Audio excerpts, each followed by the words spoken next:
Welcome to the subconscious. I believe the stories we listen to before we sleep shape the way we feel and think. That's why I've created a space where love feels real, comforting, and timeless. So close your eyes, breathe deeply, and let yourself drift into a world where romance always finds its way. Story 1. Loving You Again. Noah's phone rang just as he was leaving his apartment. He had barely slept in the past 2 weeks. Ever since Claire's accident, he had spent most nights at the hospital, refusing to leave her side. But last night, after much convincing from the nurses, he had gone home to shower and get some rest. He didn't recognize the number, but his heart pounded as he answered. Mr. Carter. Yes. Your wife is awake. Noah nearly dropped the phone. She's awake? He repeated, as if saying the words would make them feel real. Yes, sir. She's stable, but we need you to come in right away. Noah didn't wait to hear anything else. He grabbed his keys and rushed out the door, his heart hammering in his chest. The drive to the hospital was a blur of red lights and blurred headlights. His pulse raced with a mix of relief and fear. He had spent 14 endless days praying for Claire to wake up. Now that she had, he was terrified of what came next. As he gripped the steering wheel, his mind drifted back to the last morning they had spent together before the accident. That morning had been just like any other. Noah woke up to the soft hum of rain against the window. The sky was still a deep shade of gray, streaks of dawn just beginning to break through the heavy clouds. He reached for Claire out of habit, expecting to feel her warm body curled up beside him. But the bed was empty. A faint smell of coffee drifted from the kitchen, and he smiled. Claire always woke up first, even on rainy mornings like this. Noah stretched, rubbing his face before getting up. When he walked into the kitchen, she was standing by the window, a steaming mug in her hands, gazing at the raindrops racing down the glass. She looked beautiful.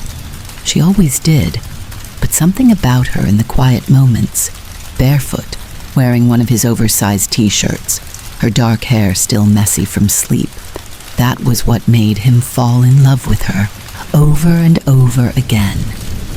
He stepped behind her, wrapping his arms around her waist, and pressed a soft kiss to her neck. Morning, beautiful, he murmured against her skin. Claire sighed, leaning into his embrace. Morning. Her voice was soft, but there was something in her tone that made him pull back slightly. Noah turned her around, searching her face. What's wrong? Claire shook her head, giving him a small smile, but it didn't reach her eyes. Just thinking. About work. About life. He tilted his head. That's dangerous, first thing in the morning. She chuckled. I know. Noah tucked a loose strand of hair behind her ear. Want to talk about it? She hesitated, then shook her head. Not now. I don't know. I feel like something's about to change. His brow furrowed. Good change or bad change? Claire exhaled slowly, staring into her coffee as if the answer lay somewhere in the swirling liquid. I'm not sure. Noah kissed her forehead. Whatever it is, we'll figure it out together. She smiled at him this time, really smiled, and it made his chest warm. I love you, Noah, she said softly. He grinned. I love you more. She rolled her eyes. That's not how this works. He leaned in. Sure it is. She kissed him then, slow and lingering, the kind of kiss that made him forget the world existed outside of them. When they finally pulled apart, she glanced at the clock. I should go. I'm covering for a coworker today, so I need to be at the office early. Noah groaned. Tell them no. Stay in bed with me all day. She laughed. Tempting, but if I don't leave now, I'll be late. Claire grabbed her coat and bag from the hook by the door. Noah followed her, watching as she slipped into her shoes. Just as she was about to walk out, she turned back to him. "I'll see you tonight," she asked. "Of course. Movie night. Your pick." She grinned. "Even if I choose something terrible?" Noah smirked. "Even then." Claire stood on her tiptoes and kissed him one last time. "See you later, love." Then she was gone. The moment he got the call, his world tilted. It had only been 2 hours since she left. He had been halfway through his second cup of coffee, sitting at his desk, when his phone rang. The voice on the other end was unfamiliar, calm but urgent. "Is this Noah Carter?" "Yes." "Who is this?" "This is St. Vincent's Hospital. Your wife, Claire Carter, has been in an accident. You need to come immediately." The coffee cup slipped from his fingers, shattering against the wooden floor. The next few hours blurred together. The frantic drive to the hospital, the 2 white walls, the antiseptic smell that burned his nose, the doctors explaining that Claire had suffered head trauma, that she had been unconscious for nearly a week. And when she finally woke up, she had no idea who he was. The hospital room was quiet except for the soft beeping of machines. Sunlight filtered through the blinds, casting thin golden streaks across the sterile white walls. Noah sat beside her bed, his hands clasped tightly in his lap. His body ached from exhaustion, but he refused to look away from her. Claire, his Claire, was awake. Her dark eyes, once filled with warmth and love, were now distant, scanning the room in confusion. She turned her head slightly, noticing him for the first time. Her brows knitted together. "Who are you?" Noah felt his chest tighten. The words sliced through him like a knife, though he had prepared himself for this. The doctors had warned him. Amnesia. The trauma from the accident had wiped parts of her memory away. The life they had built together, the love, the laughter, the dreams, gone. He forced a soft smile despite the weight pressing against his ribs. "I'm Noah," he said, his voice hoarse. "I'm your husband." Claire blinked, staring at him as if he were a stranger. The words meant nothing to her. No recognition, no flicker of familiarity. Noah swallowed hard, his throat dry. The nurse entered, glancing between them with a gentle smile. "Mrs. Carter, your scans came back clear. You're very lucky. The accident could have been much worse." Noah barely heard her. Lucky? His wife didn't even remember him. The nurse turned toward Claire. "Your husband has been here every single day, Claire. He never left your side." Claire glanced at Noah again, as if trying to find something in his face that would spark recognition. But there was nothing. Noah inhaled deeply. It was time to start over. If she couldn't remember their love, then he would make her fall in love with him all over again. And this time, he would fight for her with everything he had. Noah sat beside Claire's hospital bed, forcing himself to stay calm. She was staring at him like a stranger.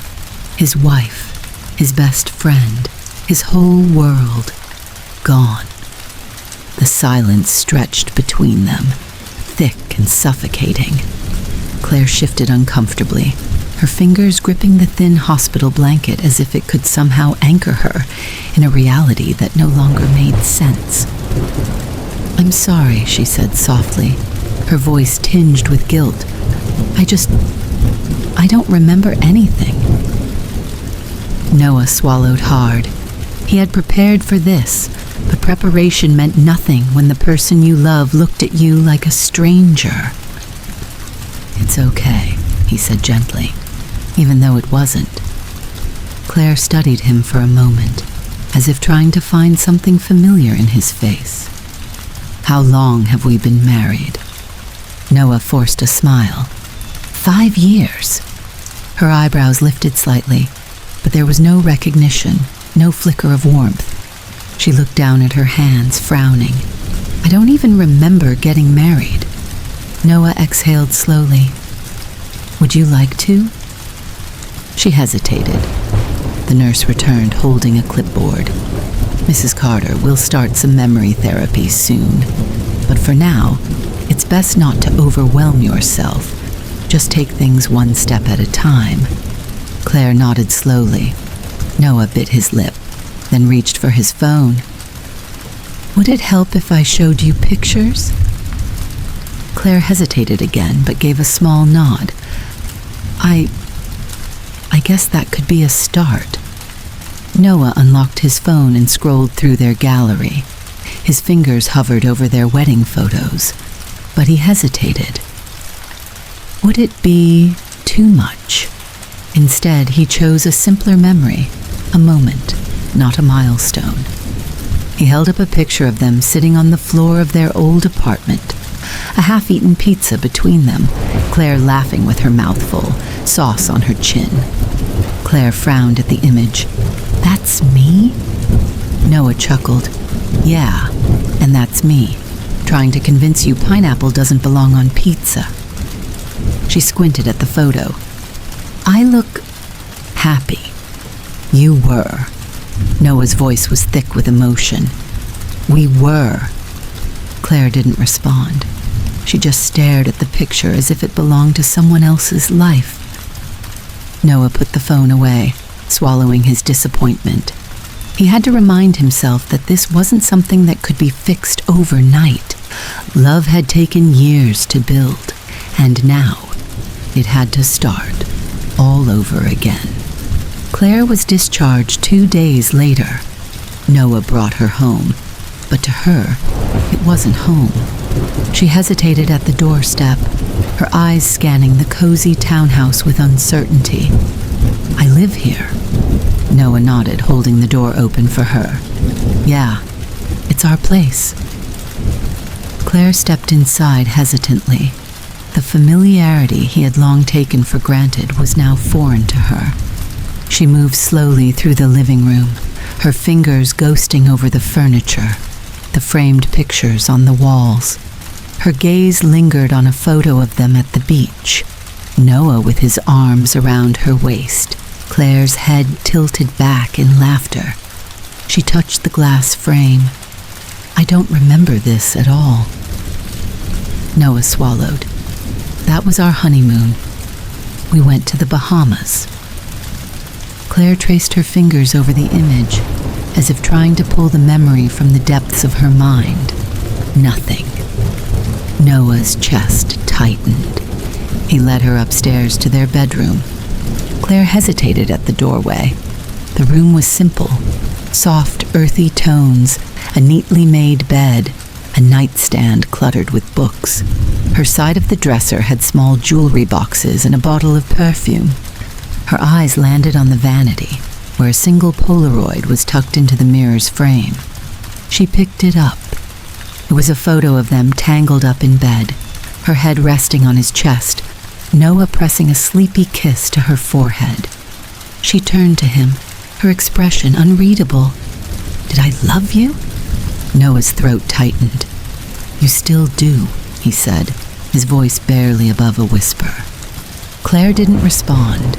She simply placed the photo back and sat on the edge of the bed, looking exhausted, not just physically, but emotionally. Noah sat down beside her, careful not to crowd her space. I know this is hard, Claire, but I'm here. Whatever you need, however long it takes, I'll be here. She let out a slow breath. I don't even know where to begin. Noah offered a small smile. Then let's start small. What's your favorite color? She blinked at him. What? Your favorite color. It's simple. Maybe it'll trigger something. Claire looked thoughtful for a moment. Then after a long pause, she shook her head.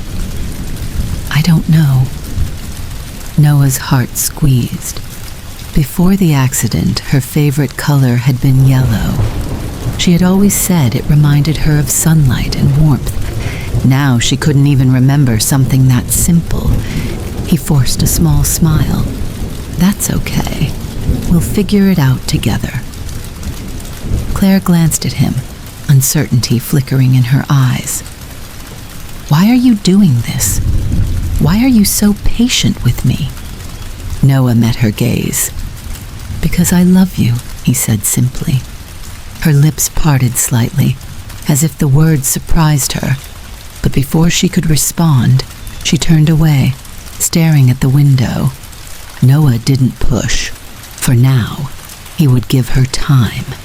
Even if it took forever, he would make her fall in love with him again. The days that followed were filled with quiet adjustments. Claire moved around the house like a guest in someone else's life. She would wake up early, stare out the window with a distant look in her eyes, and drink her coffee in silence. Noah wanted to give her space, but every morning his chest ached as he watched her from across the kitchen. Before the accident, she used to hum while making coffee, sometimes dancing in place if her favorite song played on the radio. Now she sat still, as if waiting for her mind to fill in the blanks. She was there, but she wasn't his Claire. Not yet. Noah knew this wouldn't be easy, but he had promised himself one thing. He wouldn't give up. On the fourth day, Noah decided to try something different. He walked into the living room, holding a small box in his hands. Claire sat on the couch, flipping through a book she had found on the shelf. She wasn't really reading, just skimming the pages absently. "Hey," he said softly. She looked up, closing the book. "Hey." Noah hesitated before stepping closer, offering her the box. Claire eyed it warily. "What's this?" He smiled. "A game." She raised an eyebrow. "A game?" "Sort of." He sat down beside her, placing the box between them. "It's called Memory Lane. Every night we open this box and pull out one thing from our past together. Maybe it'll help jog your memory, or at the very least help you get to know me again." Claire bit her lip, clearly uncertain. "What if it doesn't work? Then we'll just keep trying." Noah met her gaze, his voice steady. No pressure, just us, taking it one step at a time. A long pause stretched between them. Then, finally, Claire nodded. "Okay." Relief flooded Noah's chest.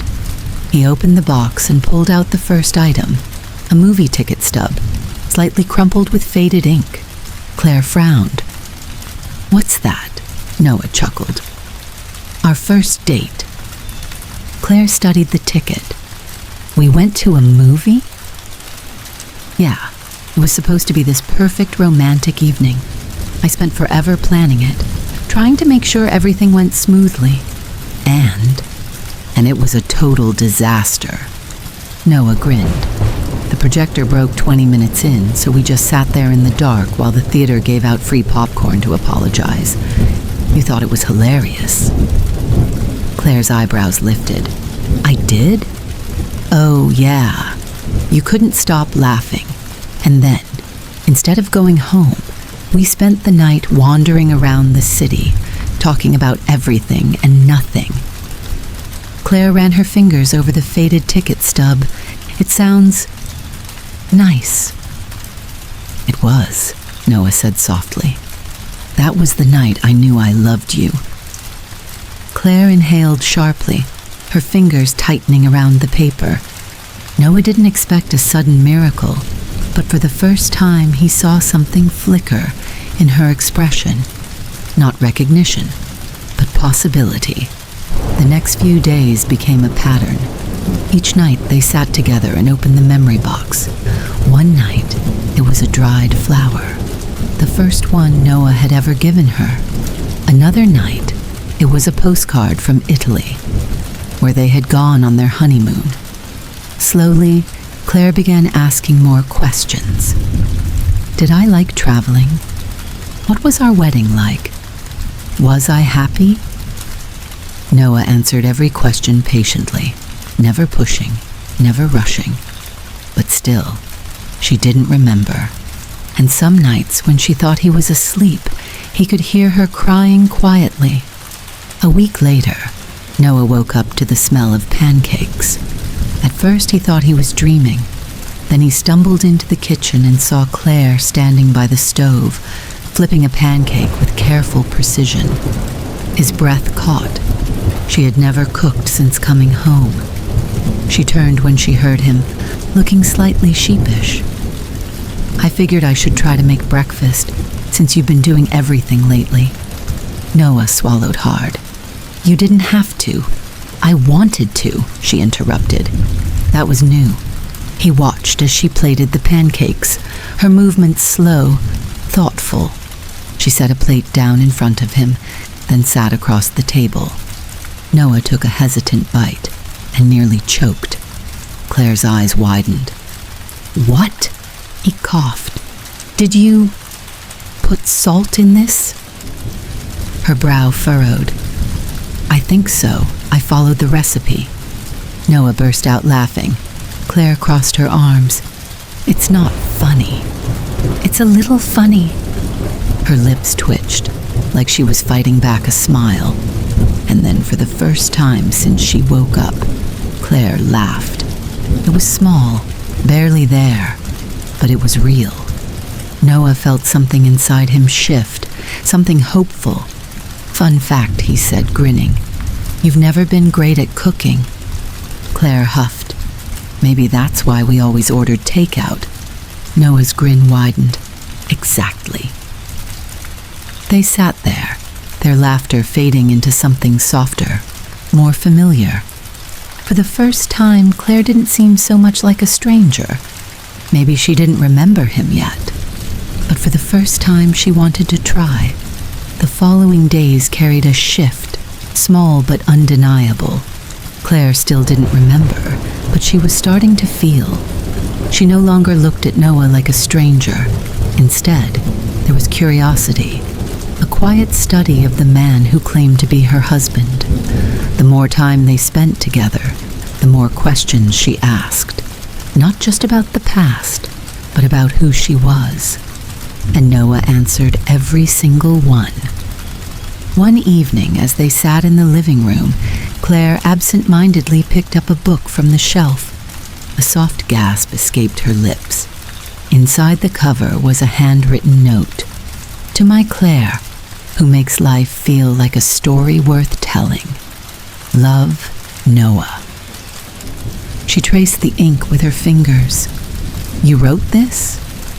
Noah nodded, watching her carefully. I used to leave notes like that in your books all the time. Claire didn't look at him, but her grip on the book tightened. I feel like I should remember that. It's okay if you don't. Claire hesitated, then whispered, but I want to.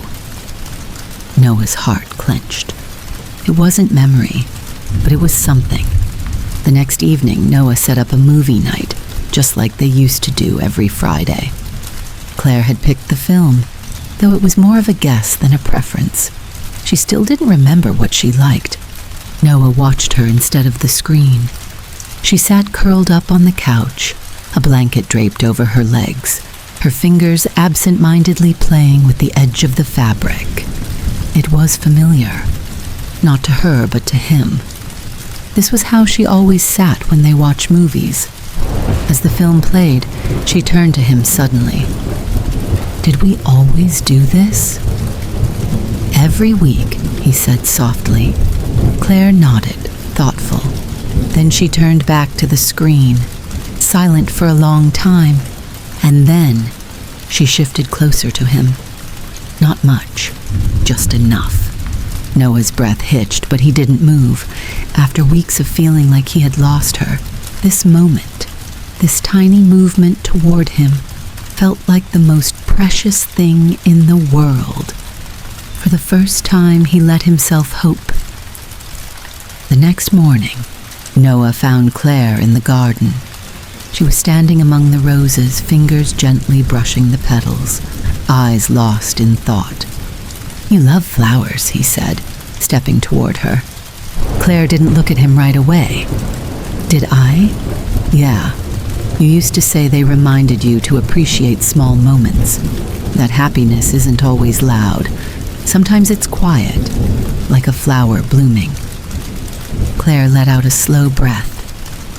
"That sounds like something I'd say." Noah smiled. "It is." She turned to him then, studying his face with an intensity that made his chest tighten. "Noah," she said quietly, "do you ever get tired of waiting for me to remember?" Noah's throat tightened. Every day he woke up with the hope that today would be the day she'd look at him and see him again. And every night he went to bed knowing that tomorrow he'd have to keep waiting. But he never let himself consider giving up. "Never," he whispered. Claire's gaze didn't waver. "Why?" "Because you're my best friend," he said. "Because you're the love of my life. Because even if you don't remember me right now, I still remember you. And that's enough for me." Claire inhaled sharply. For a long time, neither of them spoke.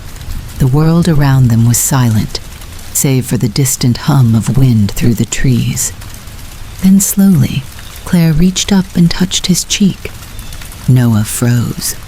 It was the first time since waking up that she had touched him first. Her fingers lingered, feather-light but real. Noah barely dared to breathe.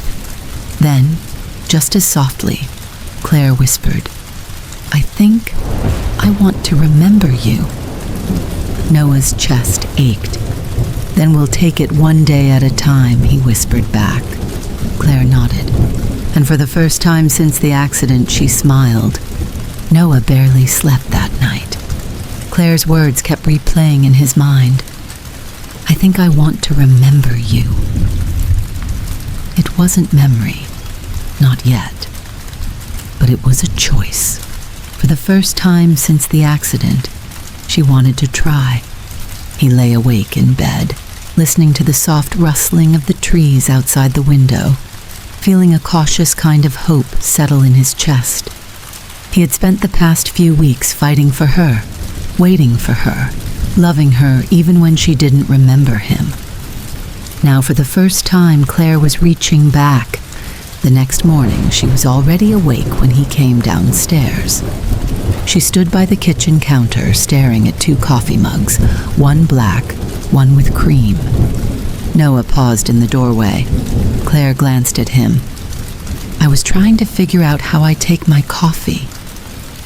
Noah smiled softly. "You take it black." She hesitated, then nodded. "I thought so." It was small, insignificant to most people, but to Noah, it was everything. Claire slid the mug across the counter toward him and took a sip of her own. She made a face. "God, that's bitter." Noah chuckled.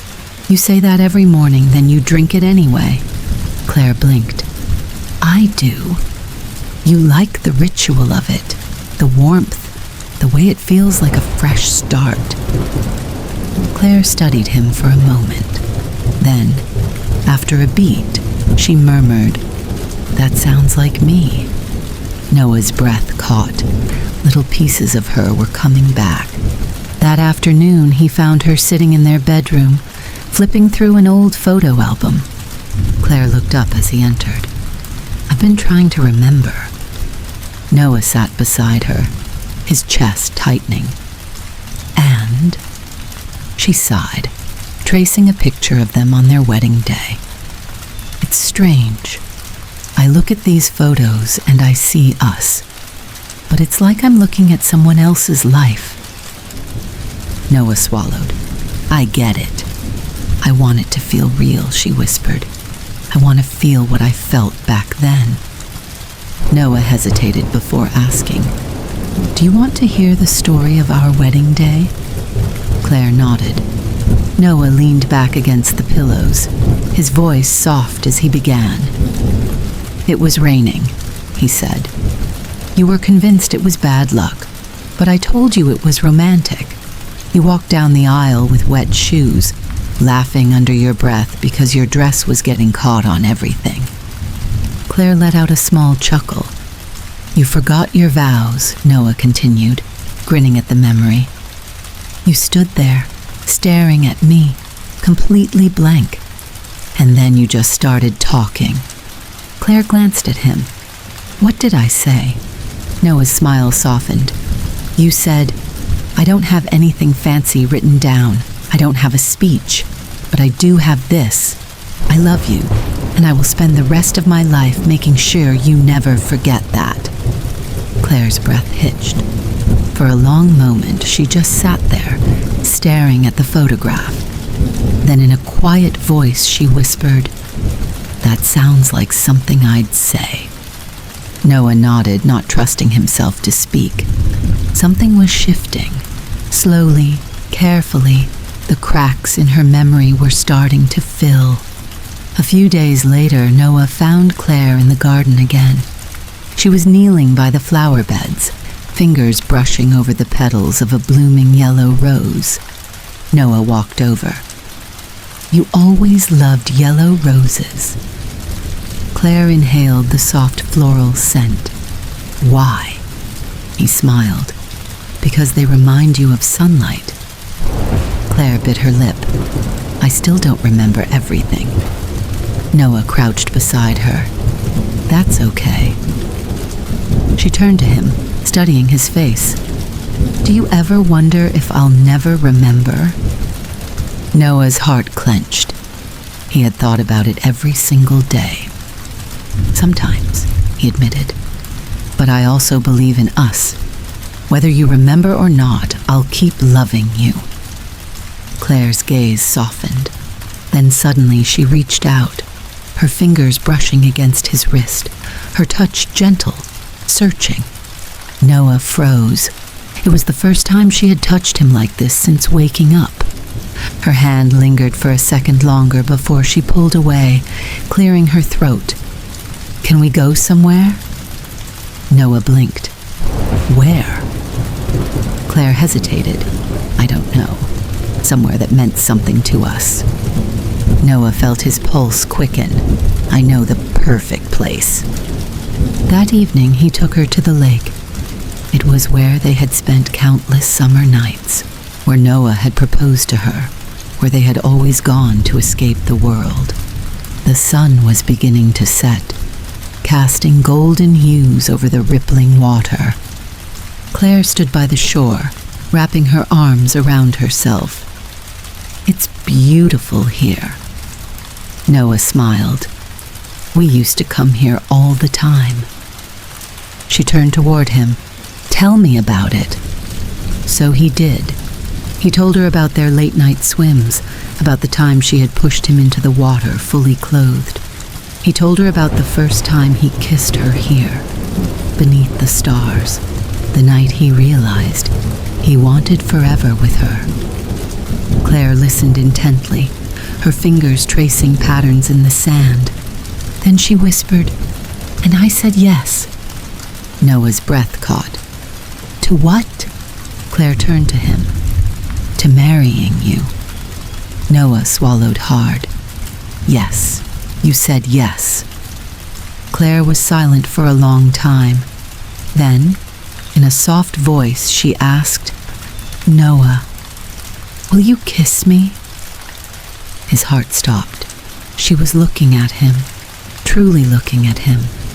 There was still hesitation, still uncertainty, but there was also something else, something warm, something hopeful.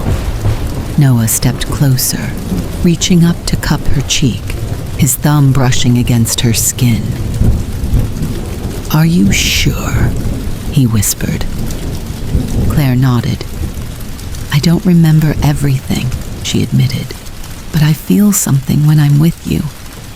Noah's breath hitched, and then he kissed her, softly, carefully, as if she might slip away. But Claire didn't pull back. Instead, she kissed him back.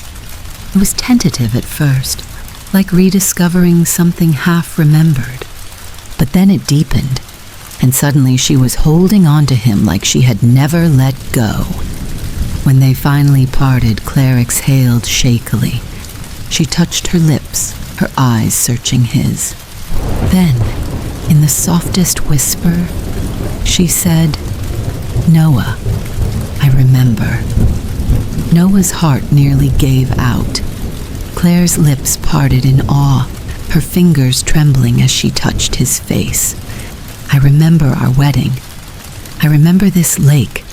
I remember you." A broken laugh escaped Noah, a mixture of disbelief and overwhelming relief. "You remember me?" His voice cracked. Claire nodded, tears slipping down her cheeks. "How could I forget the love of my life?" Noah pulled her into his arms, holding her like he never wanted to let go. And this time, he never would. Story 2. The Love We Left Behind.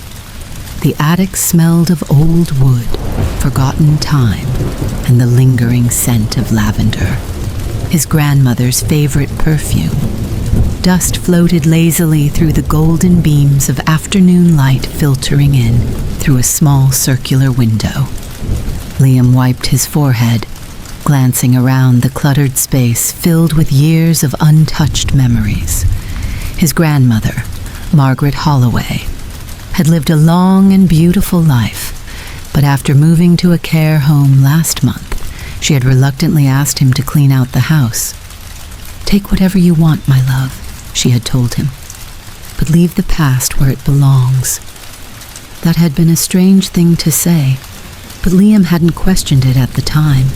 Now, standing in the dimly lit attic, his hands hovered over an old wooden chest, tucked behind stacks of vintage suitcases, and a rocking chair draped in a lace shawl. Something about it called to him. He crouched down, brushing his fingers over the lid, feeling the smooth, time-worn wood beneath his touch. The lock had long since rusted away, and with a deep breath, he lifted the heavy lid. Inside, nestled between delicate silk scarves and a brittle lace handkerchief, lay a bundle of letters tied together with a blue ribbon. Liam's breath caught. The paper was yellowed with age, the ink slightly faded but still legible. At the top of the first letter, in elegant handwriting, were the words, "To my dearest Margaret, with love, James." Liam frowned. James. He had never heard his grandmother mention that name before. Margaret had been married to his grandfather, Arthur Holloway, for over 50 years before Arthur passed away, peacefully, in his sleep, a decade ago. Liam had always admired their love, a quiet, steady kind of love, built over a lifetime of shared moments. So who was James? His heart pounded as he carefully untied the ribbon and unfolded the first letter. July 12th, 1954. My darling Margaret, if only time had been kinder to us, perhaps we wouldn't have to live in stolen moments. I think of you always, when the sun rises, when the moon casts silver light upon the ocean, when the wind carries your laughter in my dreams. I long for the day when the world will not keep us apart. Until then, my love. Forever yours, James. Liam exhaled slowly, his fingers tightening around the delicate parchment. The words were filled with longing. This wasn't a simple friendship or a forgotten courtship. This was love. A love so strong that it had survived the years in these letters, tucked away in a chest, hidden from the world. Liam glanced back at the pile of unopened envelopes. How many letters had James written? How many had his grandmother saved? More importantly, why had she never spoken of him? Liam didn't waste any time. He grabbed the letters and hurried down from the attic, making his way through the old house. The living room smelled faintly of Margaret's rose-scented candles, though they had long since melted into small stubs. His laptop sat open on the coffee table. Liam placed the letters beside it and hesitated.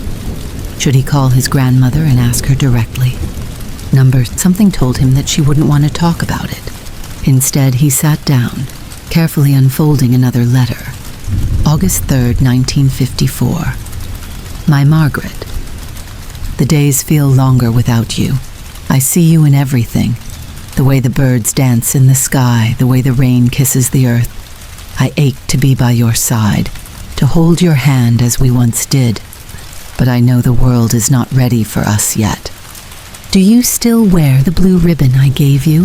When you do, it feels like you are with me, even when we are apart. If ever you find yourself doubting, remember this. Love does not fade. No matter how much time passes between us, one day we will have our moment. Until then, my heart is yours. James. Liam set the letter down, his fingers trembling slightly. His grandmother had always worn a blue ribbon in her hair when he was a child. He had never thought much of it before, but now he couldn't stop thinking about James's words. Do you still wear the blue ribbon I gave you? Had Margaret been carrying this memory with her all these years? His mind buzzed with questions. What had kept them apart? Had they made a promise to each other? And most importantly, was James still out there somewhere, waiting for a love that never returned? Liam's jaw tightened.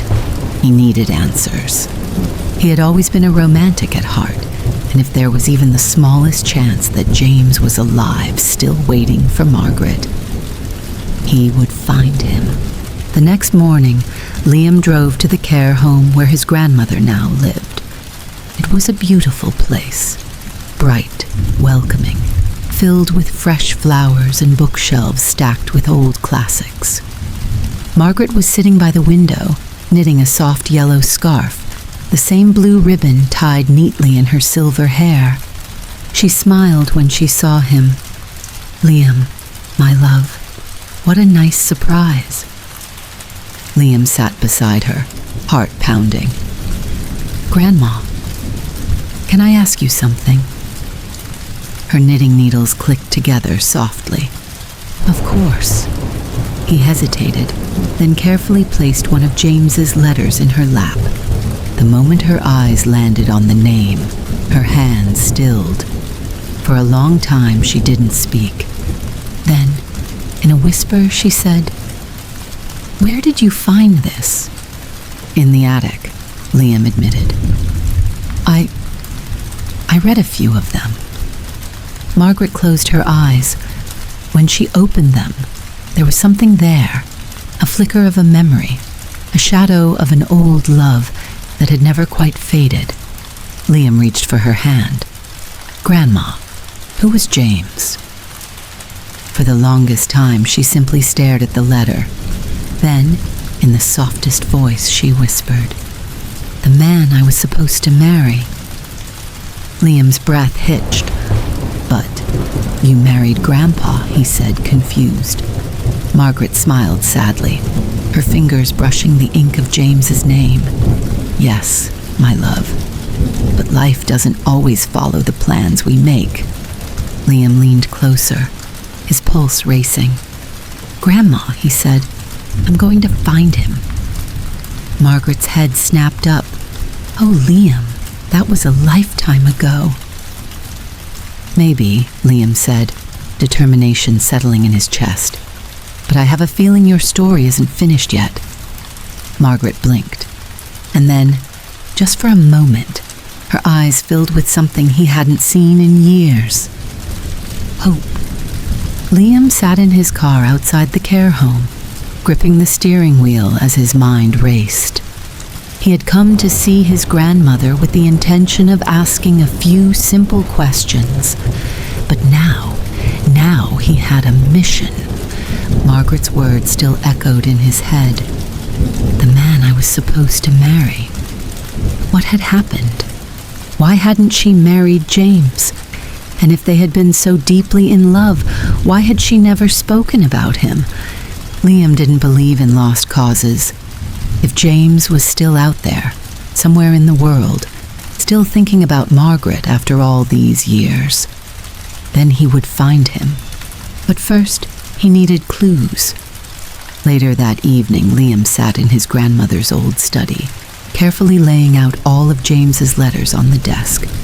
There were 15 letters in total, each filled with words of devotion, longing, and an unwavering promise that no matter how much time passed, James's heart would always belong to Margaret. But none of them explained why they had been separated. Liam pulled out his notepad and started writing down everything he knew so far. Margaret and James were in love. They were supposed to be together. Something, or someone, had kept them apart. Liam picked up the oldest letter, reading James's words again. One day, we will have our moment. Had they planned to run away together? Had something happened to stop them? He grabbed his laptop and started searching through old town records. If James had been from this area, maybe he could find something. His fingers moved quickly over the keys as he typed James plus Margaret plus 1954 plus engagement records. A few old newspaper articles popped up, but one caught his attention immediately. Liam clicked on the link, and his heart stopped. There, in black and white, was a wedding announcement from 1954. But not for his grandmother and James. The headline read, Holloway family announces surprise engagement of Margaret Holloway to Arthur Whitmore. Liam frowned. Surprise engagement? Something wasn't adding up. Why had Margaret suddenly married Arthur if she had been in love with James? Had her family forced her into it? Or was there something else he was missing? The next morning, Liam drove back to the care home, determined to get answers.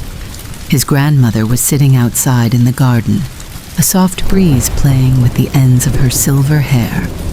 She looked up as he approached, smiling warmly. "Back so soon, my love?" Liam sat beside her. "Grandma, I need to ask you something important." Margaret's smile faded slightly. Liam took a deep breath. "I found an old newspaper article. It said that your engagement to Grandpa was a surprise." Margaret's eyes flickered with something unreadable. He hesitated before continuing. "But you were in love with James." Margaret let out a soft sigh, her fingers resting gently in her lap. "Yes," she said simply. Liam's pulse quickened. "Then why—" he hesitated. "Why did you marry Grandpa?" Margaret was silent for a long moment. Then she smiled, a small, sad smile, full of memories only she could see. "Because, my love," she whispered, "James disappeared." Liam's breath caught. "Disappeared?" he repeated. Margaret nodded. One day he was there, and the next he was gone. Liam stared at her, his mind spinning. "But did you ever find out why?" Margaret shook her head. "Not a word. I searched. I asked around. But it was as if he had vanished into thin air." Liam knew that didn't just happen. "Did you ever think something might have happened to him?" he asked cautiously. Margaret looked down at her hands. "Of course I did," she said softly. "But what could I do? My father told me James had left town, that I needed to move on. And eventually, I did." Liam's jaw tightened. Something about this didn't feel right. James had loved Margaret too much to just leave without a word, which meant someone had kept them apart on purpose, and Liam was going to find out who. That evening, Liam searched through old town records again, this time focusing on James Whitmore. He found nothing. Frustrated, he leaned back in his chair, rubbing his temples. "Come on," he muttered. "Where did you go?" Then, an idea struck him. He had been searching locally, but what if James had left against his will? He typed, "James Whitmore plus missing person plus 1954. The page loaded slowly, and then Liam froze. His heart pounded as he read the headline, "Local man, James Whitmore, declared missing, days before planned engagement." Liam's breath caught in his throat. Missing? Before the engagement? He clicked on the article, his eyes racing over the words. James Whitmore, a well-known craftsman in town, was reported missing on August 6, 1954. Authorities searched but found no trace of him. His sudden disappearance has left many puzzled, as he was last seen making preparations for an upcoming engagement. Liam's head spun. James hadn't left town. He had gone missing, which meant Margaret's father had lied to her. Someone had made James disappear. Liam stared at the screen, his pulse racing. Margaret had spent her whole life believing James had abandoned her. But what if he hadn't? What if he had been taken away from her on purpose? And more importantly, what if James was still alive?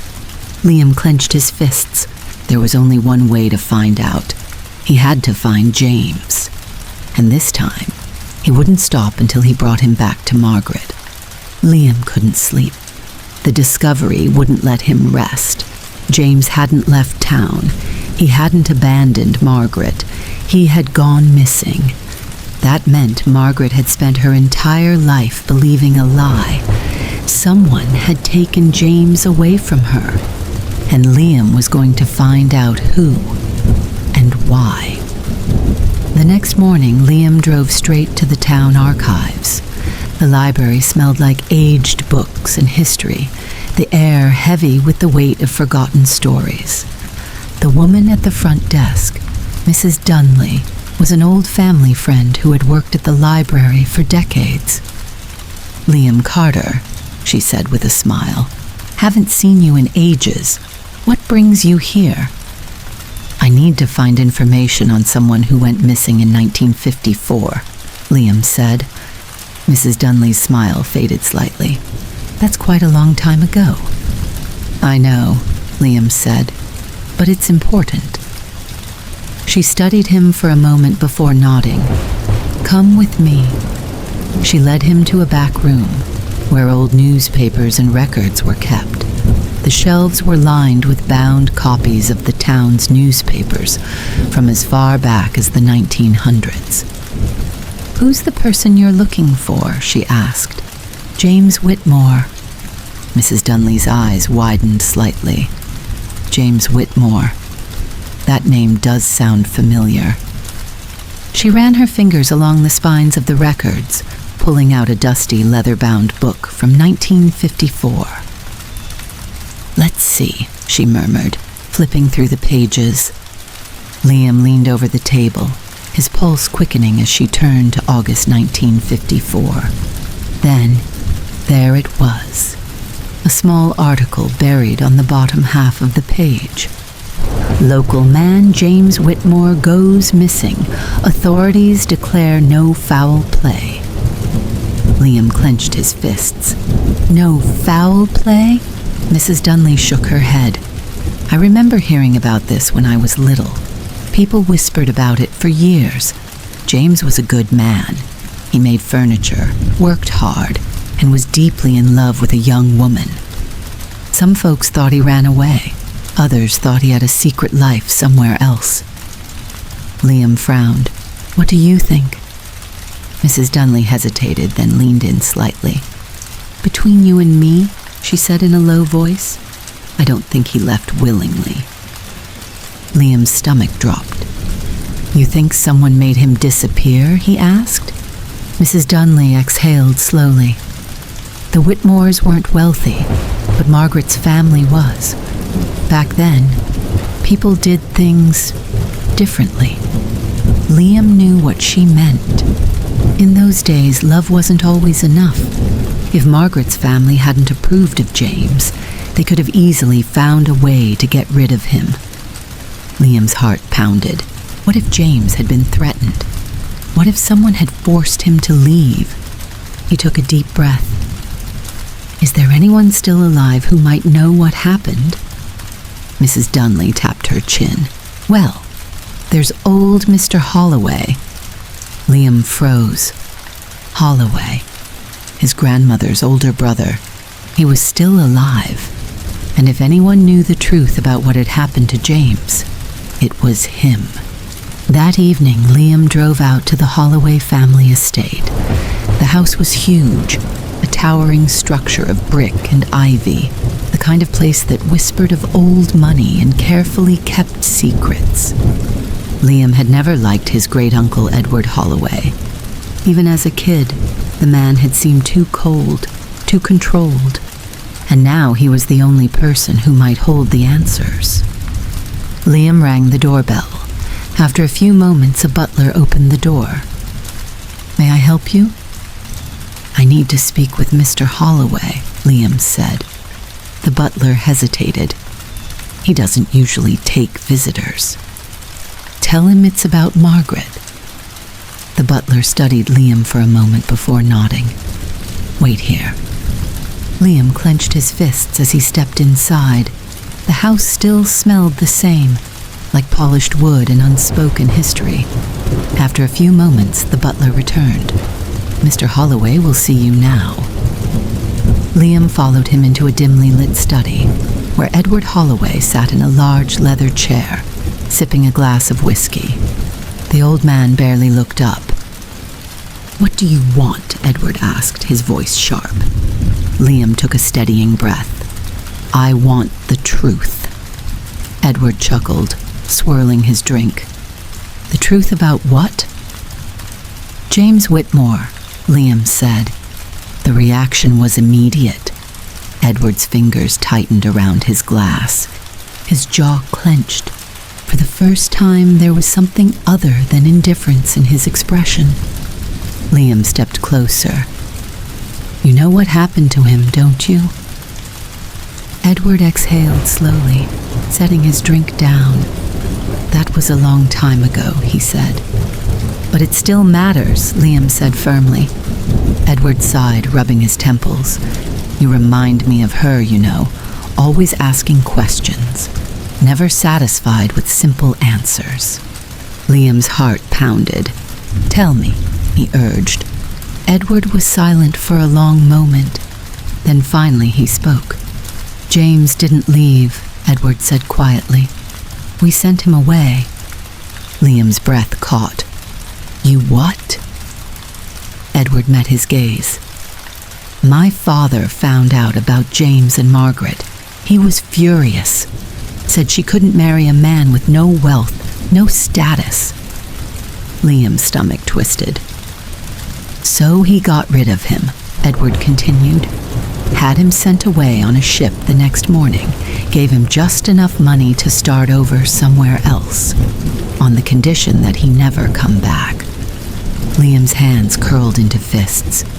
You took him away from her, he whispered. Edward didn't flinch. We did what we thought was best. Margaret would have lost everything if she had married him. Liam felt sick. His grandmother had spent her whole life believing James had abandoned her. But the truth was far worse.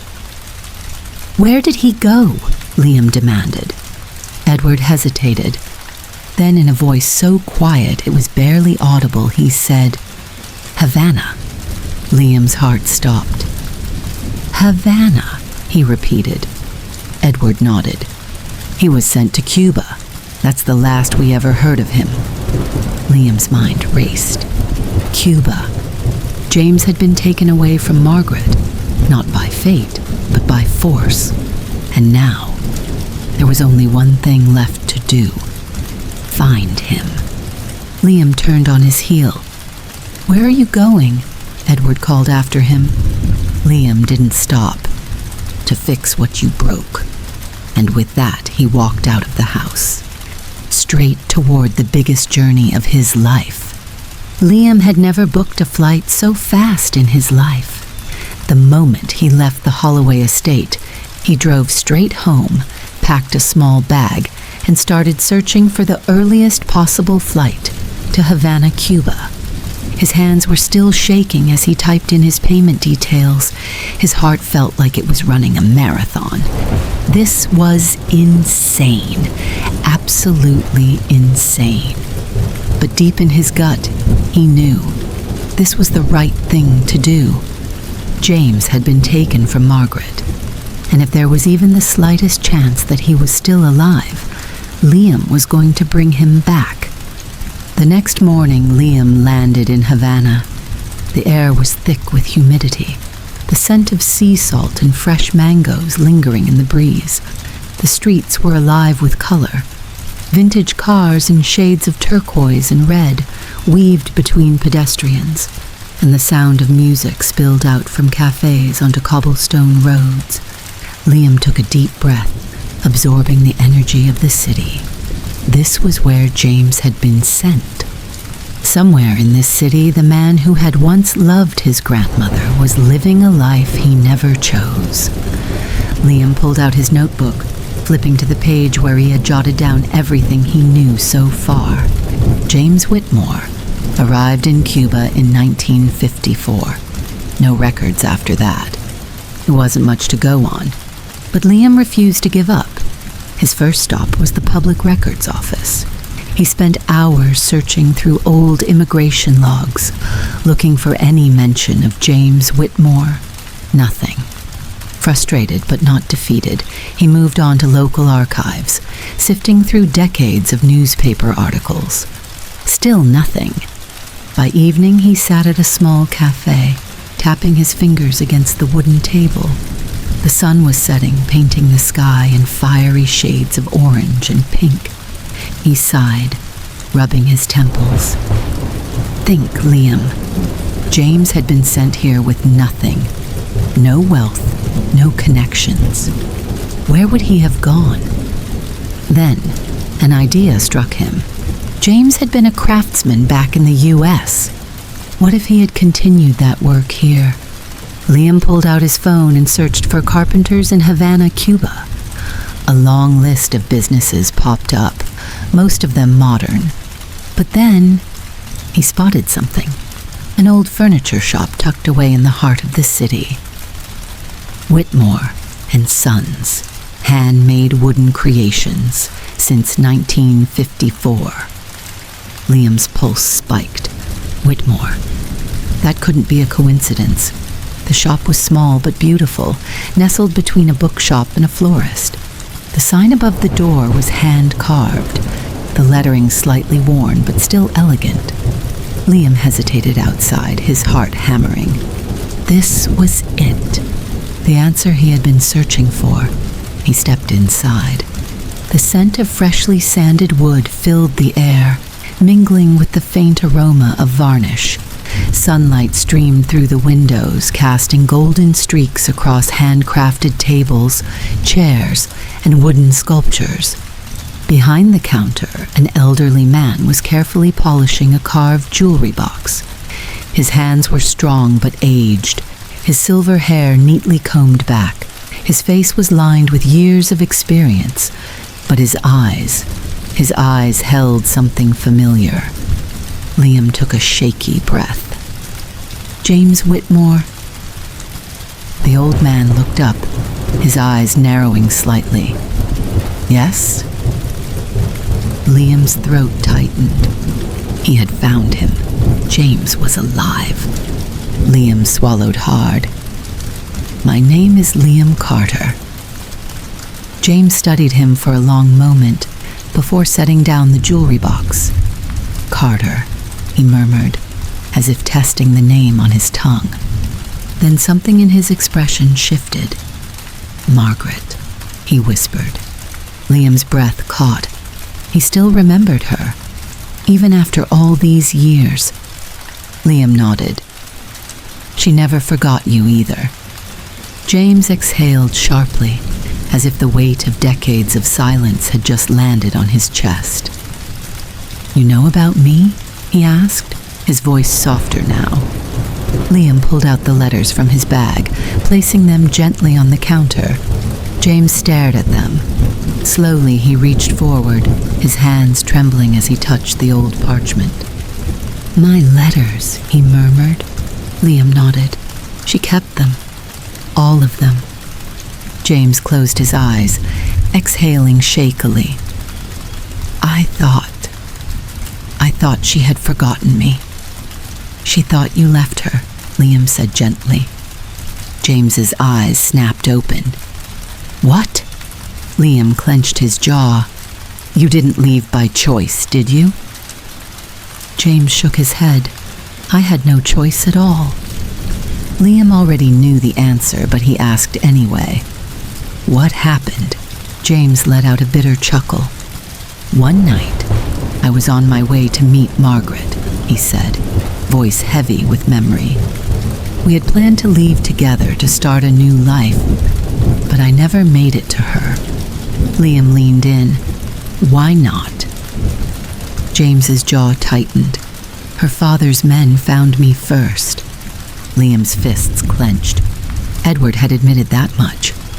"They took me to the docks," James continued, "gave me a one-way ticket to Havana, a handful of cash, and a warning. If I ever tried to go back, I wouldn't live to see another day." Liam's stomach twisted with anger. James shook his head, his fingers brushing over the letters again. "I wrote to her so many times, but I never knew if she got my letters.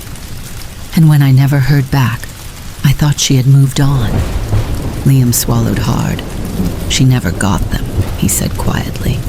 "Her family must have kept them from her." James let out a shaky breath. "She thought I abandoned her?" Liam nodded. "For almost 70 years." James closed his eyes, pained. Liam hesitated before saying, "She still wears the blue ribbon." James's eyes snapped open. "She does." Liam nodded. "She never stopped loving you." James gripped the counter. "I have to see her," he whispered. "Please, take me to her." Liam felt his throat tighten. "You don't even have to ask," he said. James grabbed his coat. 70 years. 70 years of lost time, but not anymore. They were going home. Liam sat beside James on the plane, watching as the older man clutched the armrests, his knuckles pale.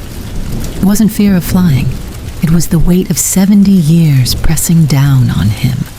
James stared out the window, lost in thought, his fingers trembling slightly. The once young man who had written love letters by candlelight was now aged by time, and yet his love had never faded. Liam had never seen a love like this before, a love that survived decades of silence, a love that refused to be erased. "She's going to be so happy to see you," Liam said gently. James exhaled, his voice barely above a whisper. "I don't know if she'll even recognize me." Liam smiled. "She will. She's been waiting for you." James turned to him, searching his face. "Do you think she still loves me?"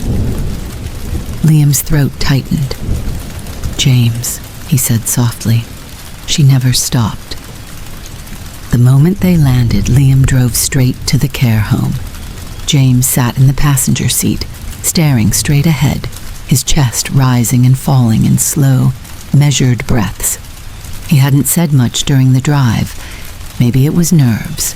Maybe it was the unbearable thought of seeing the woman he had loved for so long after decades apart. Liam parked outside and turned to him. "Are you ready?" James let out a slow breath.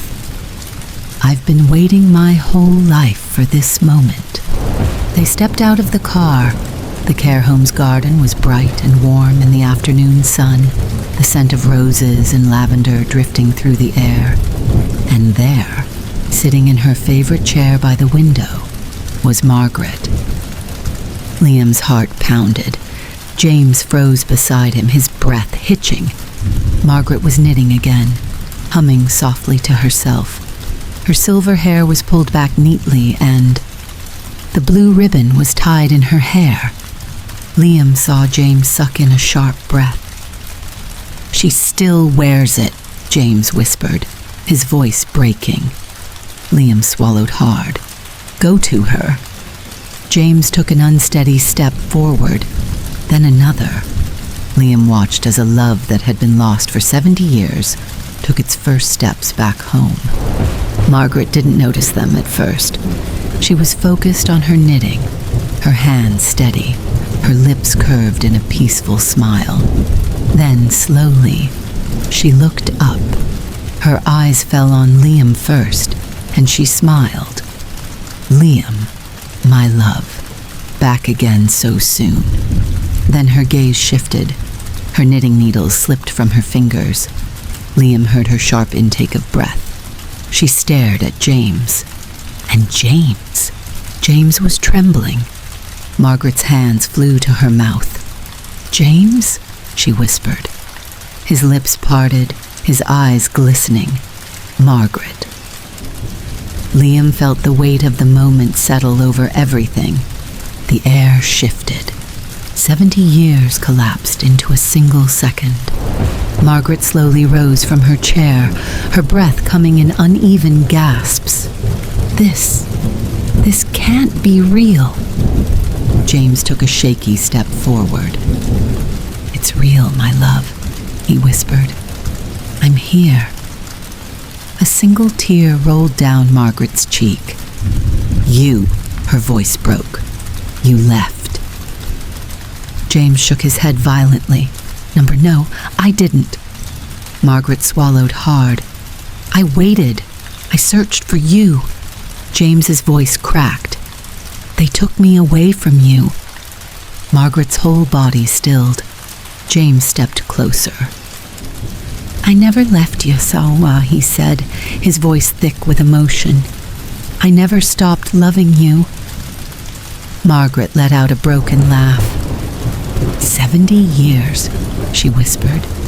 James took her hands in his thumb brushing against the fragile skin of her fingers. "I would have waited 70 more, he murmured. Margaret let out a sob, then threw her arms around him. Liam exhaled sharply as he watched them hold each other for the first time in 70 years. It was as if time itself had never separated them. Margaret pulled back just enough to cradle James's face in her hands. "You're real," she whispered. James smiled through his tears.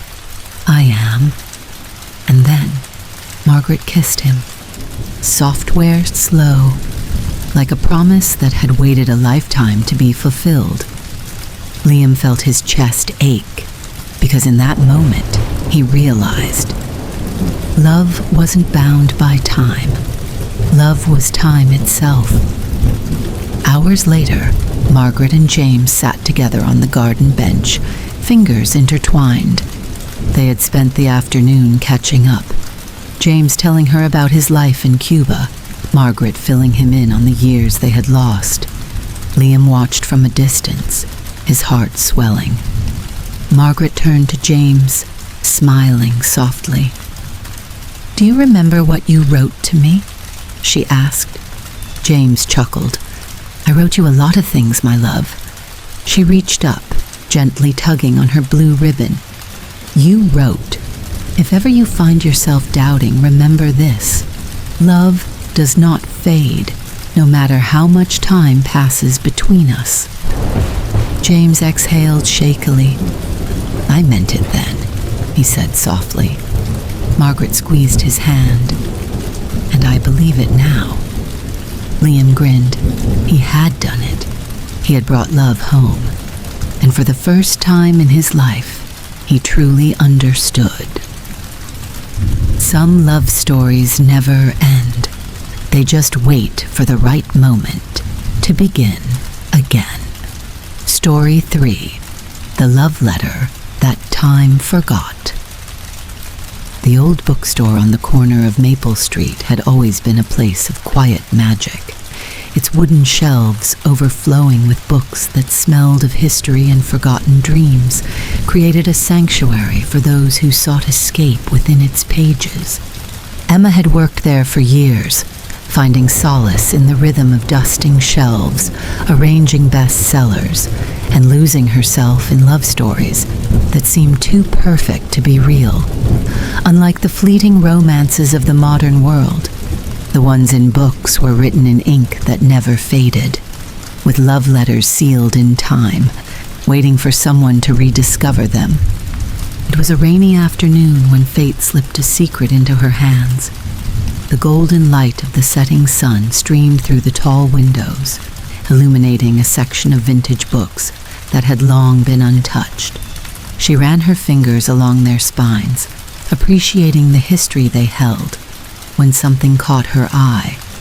A small yellowed envelope peeked out from between the pages of an old leather-bound book. At first, she assumed it was a forgotten bookmark, but as she carefully pulled it free, she saw the delicate script on the front. To the one I never stopped loving. Her pulse quickened.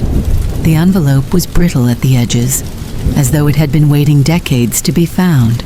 Slowly, she turned it over and gently opened it. A folded letter rested inside, its ink slightly smudged but still legible. With a deep breath, she began to read. If you are reading this, it means fate has finally allowed our paths to cross again. I have loved you in every lifetime, in every version of our world. If only time had been kinder to us. Perhaps, if you find this, you will know that love never truly fades. The words sent a shiver down her spine. There was something deeply intimate about them, as if they had been written in the quiet desperation of a love that never had its proper ending. She turned to the bottom of the page where a single initial was signed. L. Her mind raced with questions. Who was L?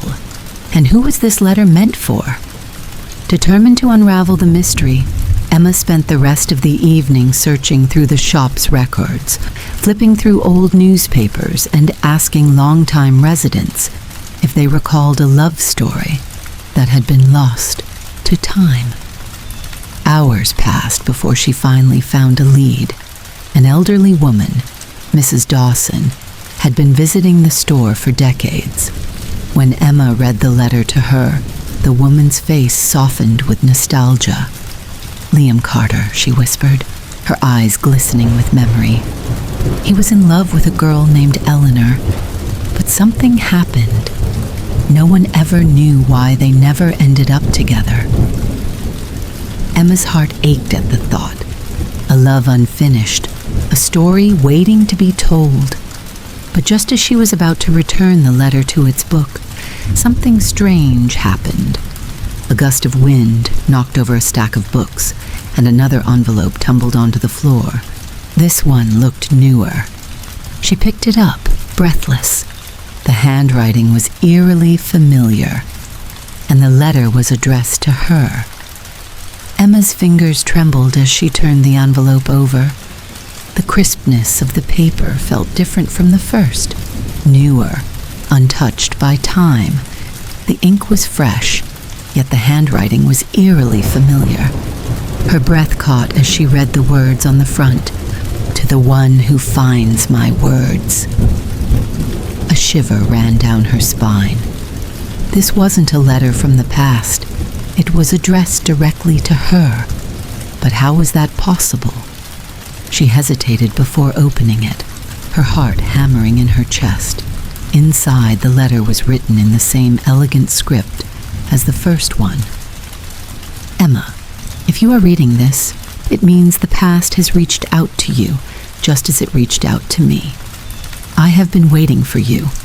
Meet me under the old oak tree at the end of Whitmore Lane. 7 p.m. Don't be afraid. No signature, just an eerie familiarity in the handwriting. Emma's pulse thundered in her ears. Was someone playing a trick on her? How did this letter end up in the bookstore right after she found the first one? The rational side of her told her to ignore it. It was ridiculous, impossible. And yet, deep in her gut, something pulled her forward, a whisper of destiny, an unshakable feeling that she had to go. She glanced at the clock. 6:45 p.m. The sun had nearly set, and the rain had slowed to a gentle drizzle. Against all logic, she grabbed her coat and hurried out the door. The road to Whitmore Lane was quieter than usual. The sky was a canvas of deep purples and soft oranges, the last remnants of daylight fading behind the trees. Emma's footsteps quickened as she reached the towering oak tree at the end of the lane. Her breath came in shallow bursts. She scanned the area, heart pounding. No one was there. Had she made a mistake coming here? The wind rustled the leaves, carrying with it the faint scent of aged paper and lavender, the same scent that lingered on the first letter. Then she saw him. A man in his late 20s stood beneath the oak tree, his hands tucked into the pockets of a dark wool coat. His posture was relaxed, yet expectant, as if he had been waiting for her all along. When he turned to face her, the world seemed to shift. Emma's breath caught in her throat. His face, she knew it, not from this life, but from somewhere deep in her soul. Emma, he breathed, as if saying her name was something sacred. Her stomach flipped. How do you know my name? His lips curved into a small, wistful smile. Because I have known you before. The street lamp above them flickered, casting a dim glow on his face. The softness of his eyes, the curve of his jaw, everything about him seemed achingly familiar, and yet she was certain she had never met him before in her life. Emma took a hesitant step closer. Who are you? He exhaled, his breath visible in the cool night air. My name is Liam Carter. Emma's heart nearly stopped. Liam Carter, the same name from the letter she had found in the bookstore. The man who had written about a love lost to time. She stumbled back. That's impossible. Liam Carter lived decades ago. He gave a slow nod. Yes, and yet, here I am. The weight of his words wrapped around her, sending a chill through her veins. But how? She whispered. Liam reached into his coat pocket and pulled out a delicate gold locket. He pressed it into her palm, and the moment her fingers closed around it, a flood of memories surged through her. A girl in a yellow dress, laughing beneath the very same oak tree. A boy, holding her hand, whispering promises of forever. A war that tore them apart. A lifetime of longing, of waiting, of searching. Tears welled in Emma's eyes. I was Eleanor, she murmured, barely recognizing her own voice. Liam smiled, though sadness tinged the corners of his lips. You were. Emma's head spun. This couldn't be real. Reincarnation wasn't real. But she had felt those memories, those emotions. They weren't just stories, they were her life. Why are we here again? She asked, her voice trembling. Liam looked at her with infinite tenderness. Because this time we have a second chance. Emma's fingers tightened around the delicate locket as waves of emotion crashed over her. The memories, her memories, weren't just fragments of a dream. They were real. The scent of lavender, the laughter beneath the oak tree, the way her Liam, had once held her close before the world had torn them apart. It all came rushing back. Her breath hitched. This isn't possible, she whispered. This doesn't happen in real life. Liam took a careful step forward, his dark eyes filled with something deeper than time itself. But it is happening, Emma. She swallowed hard. How do you know all of this? How do you know we... His lips curled into a sad smile. Because I never forgot. Emma's chest tightened. But how? How is that possible? Liam hesitated, as if searching for the right words. Most people don't remember their past lives, he said softly. They go through life feeling small echoes, an unexplained connection to a stranger, a place that feels too familiar, a song that makes them cry without knowing why. But for me, it was different. Emma clutched the locket. Different how? Liam inhaled deeply, because I wrote it all down. Emma's eyes widened. The letters, she whispered. Liam nodded. Every lifetime, I leave behind something, a message, a reminder, hoping that one day you would find me again. Her legs felt weak, as if the weight of an entire forgotten history had settled onto her shoulders. This isn't real, she murmured, shaking her head. It can't be. But deep inside, she knew it was. She had spent her life waiting for a love that never came, feeling as if something was always missing. Now, standing before Liam, she understood why. She had been waiting for him. Liam must have seen the turmoil in her expression, because he suddenly reached for her hand. His warmth was familiar, grounding. You don't have to believe it all at once, he said gently. But tell me this, Emma. When you look at me, don't you feel it too? She did. God, she did. It was as though the universe had been whispering his name in the back of her mind all along, waiting for her to remember. Emma swallowed, trying to steady herself. What happened to us? She asked, her voice barely above a whisper.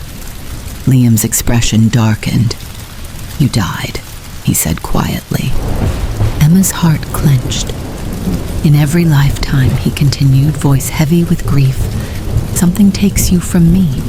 Illness, a war, an accident.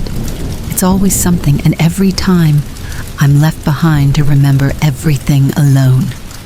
Emma's breath hitched. That's why you wrote the letters, she murmured, so I could find my way back. Liam nodded. Yes, and this time, Emma. His voice wavered, and he gently cupped her face, his touch sending warmth through her skin. This time, I won't lose you again. Emma felt her eyes burn with unshed tears. A part of her wanted to deny it, to run away from the impossible truth. But the other part of her, the part that still remembered how it felt to love him, wanted to believe. How do we stop it? She asked, her voice barely above a whisper. Liam hesitated, his gaze darkening.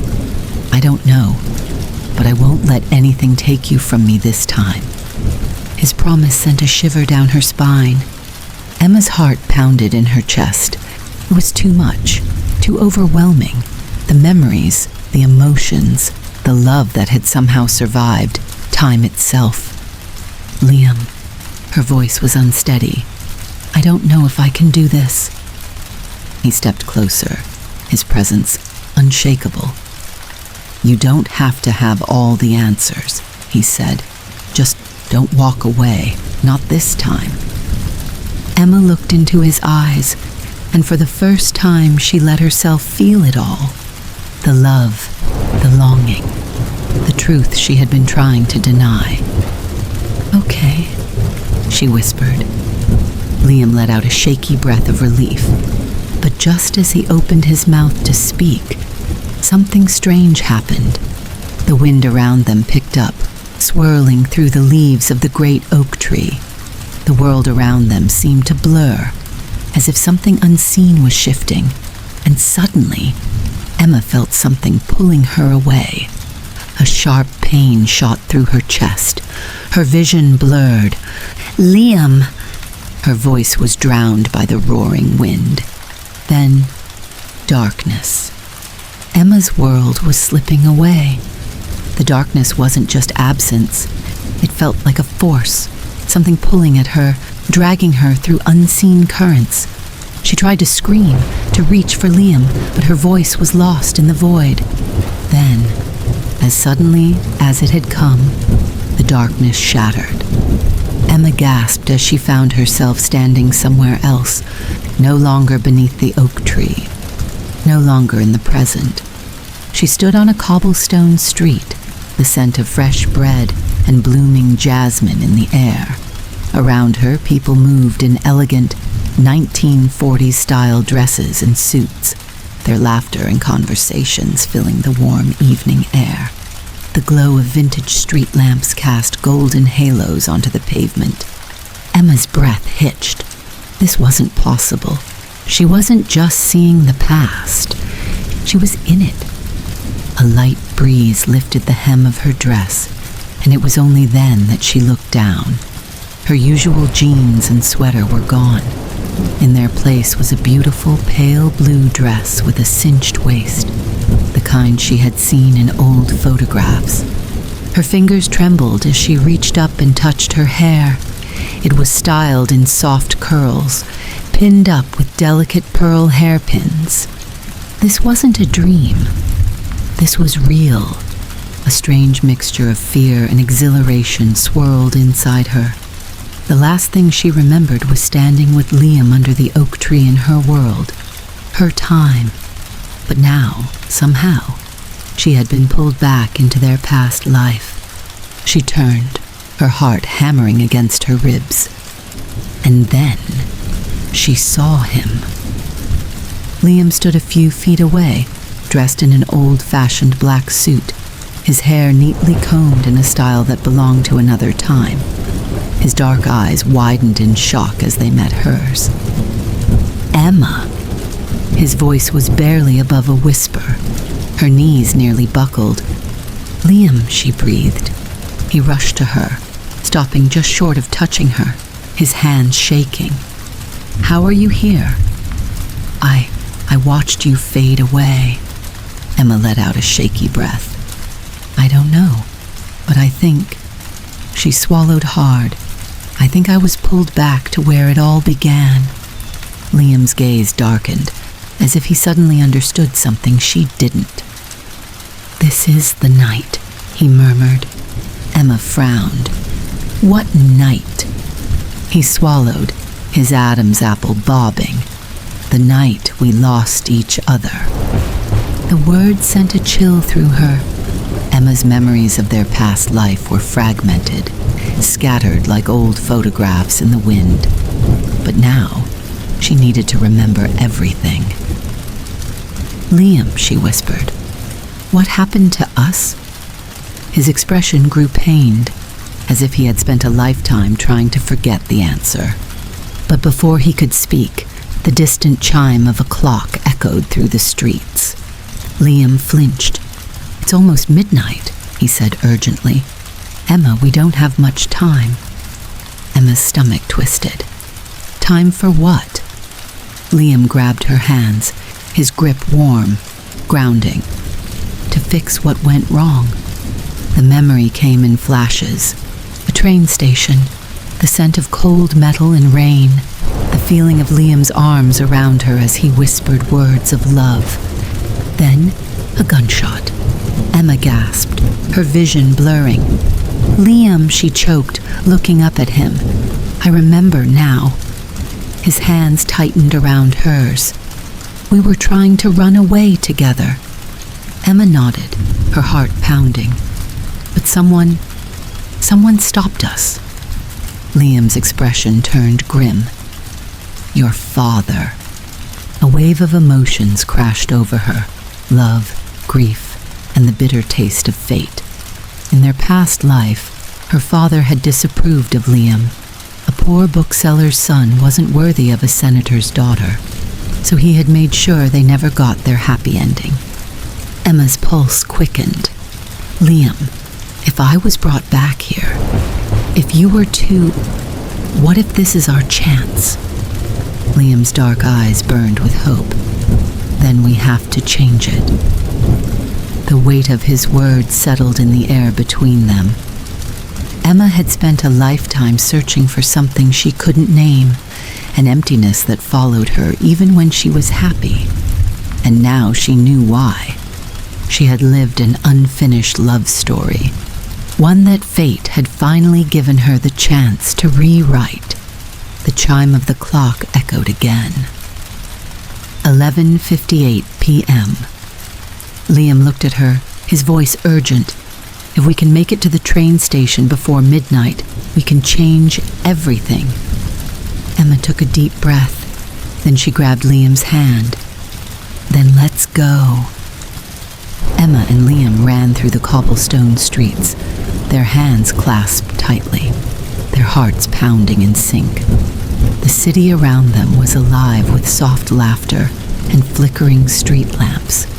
But all Emma could hear was the chime of the distant clock tower, ticking down the final moments of fate.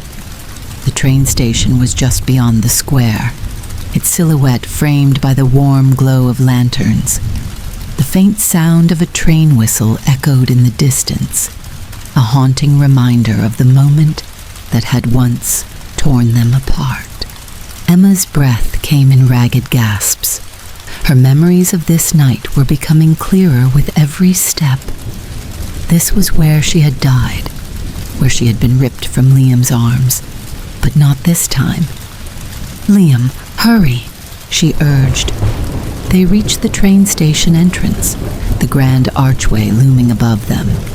The platform was quiet, the train waiting, steam curling into the night air like ghostly tendrils. Then she saw him, her father, standing at the far end of the platform, his face a mask of steel. Emma's heart lurched. The past was repeating itself. Liam saw him too, his grip on her hand tightened, his body going tense. "Emma, stay behind me." But she didn't. She wouldn't. Not this time. She stepped forward, her chin high, her voice unwavering.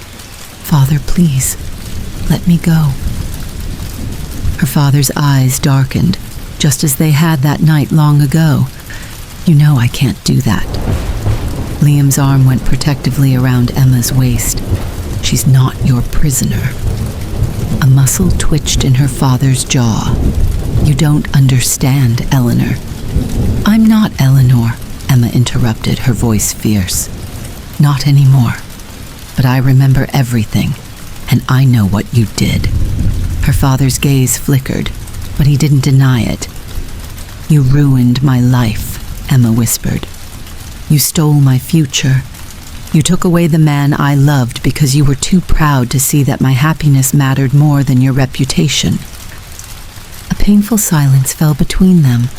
For the first time, her father looked old, worn down by the weight of his own choices.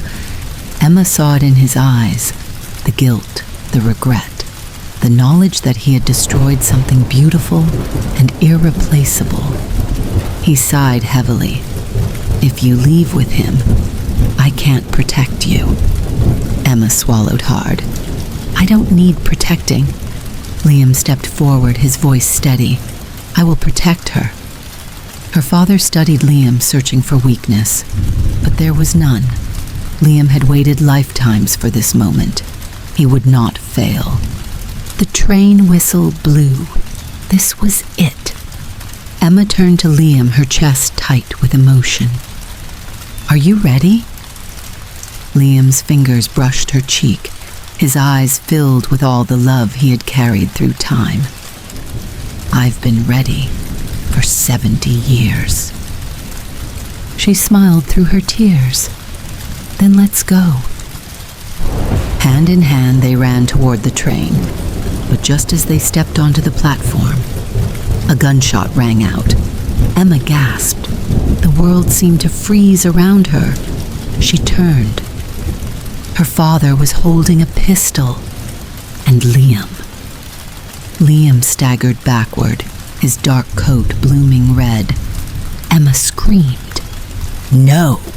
She caught him before he could fall, her hands pressing against the wound on his chest. "Liam, stay with me." His breath came in short gasps, pain flickering in his eyes. "Emma." Tears blurred her vision. This couldn't be happening. Not again. Not again. Emma turned to her father, her voice shaking with fury and heartbreak. "How could you?" But her father's face had gone pale, his hands trembling as he looked at the gun in horror, as if he hadn't meant to pull the trigger. The weight of his actions crashed down on him. He had tried to change the past, and he had made the same mistake again. Emma's chest ached with despair. This couldn't be the end. She looked down at Liam, her tears falling onto his face. His skin was cold. "No," she whispered. "No, no, no. Please, Liam, stay with me." Her hands gripped his, willing time to stop, to rewind, to undo this cruel fate. And then, a warmth spread through her fingers. The world around her began to glow. Emma gasped as the station blurred, shifting, twisting, as if time itself was unraveling. Liam's breathing steadied beneath her hands. The wound on his chest began to close. The clock tower struck midnight, a final chime. And then, the world reset. Emma blinked. She was back at the oak tree, the present day. The night air was still, the distant hum of the city the only sound. She gasped, sitting up. Liam was beside her, whole, unharmed. His dark eyes searched hers with confusion and wonder. "Emma." His voice was soft, uncertain. Her hands flew to his chest. No blood, no wound. He was alive. Emma let out a choked sob and threw her arms around him, holding him tight. "Liam." His arms wrapped around her just as fiercely. "What happened?" he whispered against her hair. Emma pulled back, her heart racing. "We changed it," she breathed. Liam's eyes widened. She reached for the locket still clutched in her hand. It was warm, glowing faintly. The past had tried to repeat itself, but this time they had won. Emma let out a soft laugh, her tears slipping down her cheeks. "Liam, we did it." Liam looked at her, and for the first time in 70 years, hope filled his gaze. "We finally have our second chance," he whispered. Emma cupped his face, smiling through her tears. "Then let's not waste it." Liam exhaled a shaky breath, his forehead resting against hers. "Never again," he vowed. And when he kissed her, it wasn't just a kiss. It was the closing of a chapter that had been waiting lifetimes to be rewritten. It was a promise that this time, love had won, and it always would. Story 4, The Cafe of Second Chances. The small cafe on the corner of Willow Street hadn't changed in years. The scent of roasted coffee beans, warm pastries, and cinnamon still lingered in the air, wrapping around customers like an old, familiar embrace. The wooden floor creaked ever so slightly beneath Daniel's footsteps as he stepped inside, his gaze sweeping over the space with a mixture of nostalgia and quiet disbelief. It was exactly as he remembered.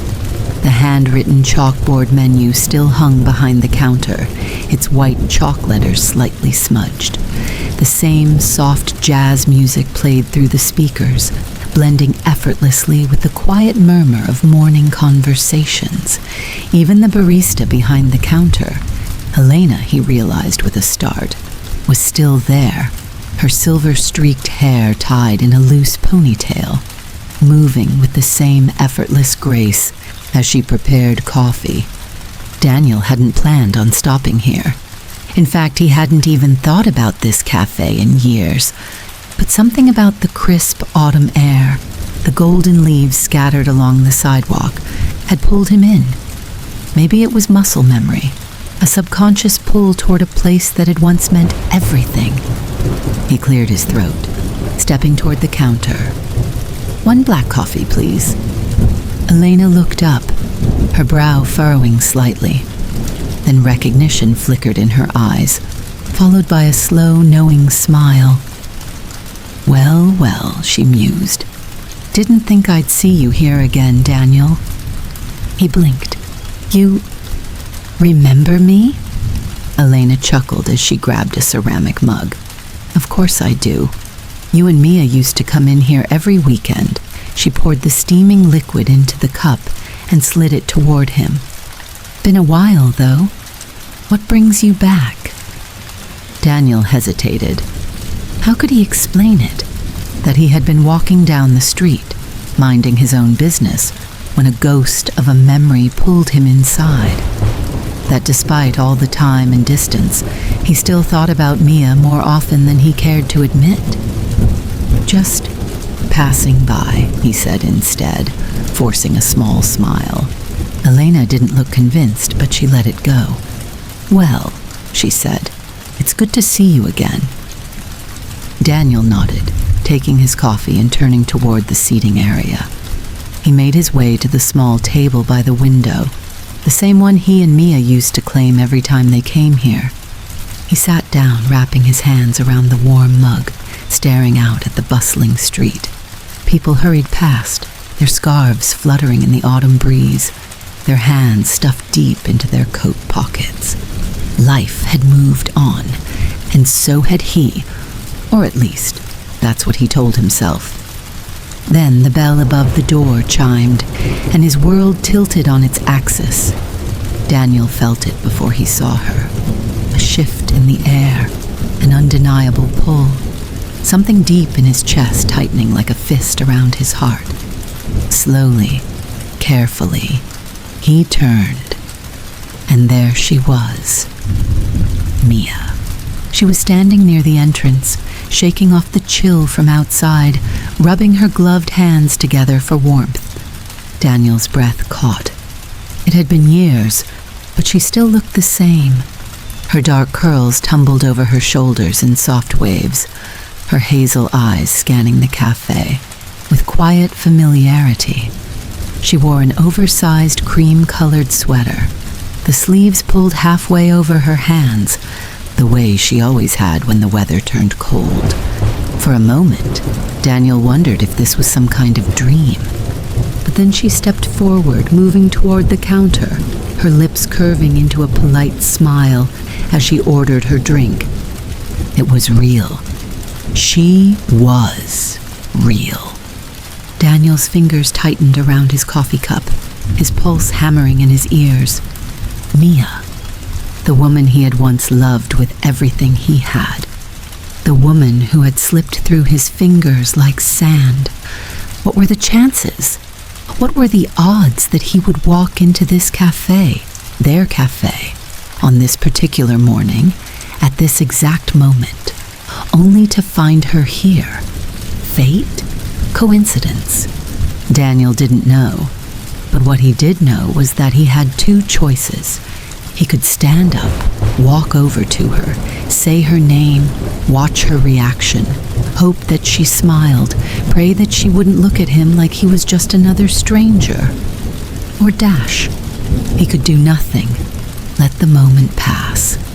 Let her walk out that door, just like she had walked out of his life years ago. His heart twisted violently at the thought. Not again. Daniel reached into his pocket, fingers brushing against the smooth surface of a pen. Then, before he could talk himself out of it, he grabbed a napkin from the table, flattened it out, and began to write. The words came naturally, without hesitation. "I never thought I'd see you again, but I'm here every morning at 8 a.m. if you ever want to say hello." Simple, honest, a choice left entirely up to her. Daniel exhaled slowly, staring at the words for a long moment. Then glancing toward the counter, he waved over the waiter. "Can you give this to the woman at that table?" he asked, sliding the napkin across the table. The waiter nodded, taking it without question. And before Daniel lost his nerve, before the reality of what he had just done could settle in, he stood, grabbed his coat, and walked out the door. The cool air hit him instantly, but he barely felt it. His heart was racing, his mind buzzing with the possibility of what came next. Would she come tomorrow? Would she read the note at all? Would she even want to see him again? Daniel didn't have the answers, but for the first time in a long time, he felt something he hadn't felt in years. Hope. The morning air was crisp as Daniel walked toward the cafe, his hands tucked into his coat pockets, his breath coming out in soft clouds. It had been 24 hours since he left the note. 24 hours since he had walked out of that cafe, leaving behind the possibility of something unfinished. He didn't know if Mia had even read it. Maybe the waiter had forgotten to give it to her.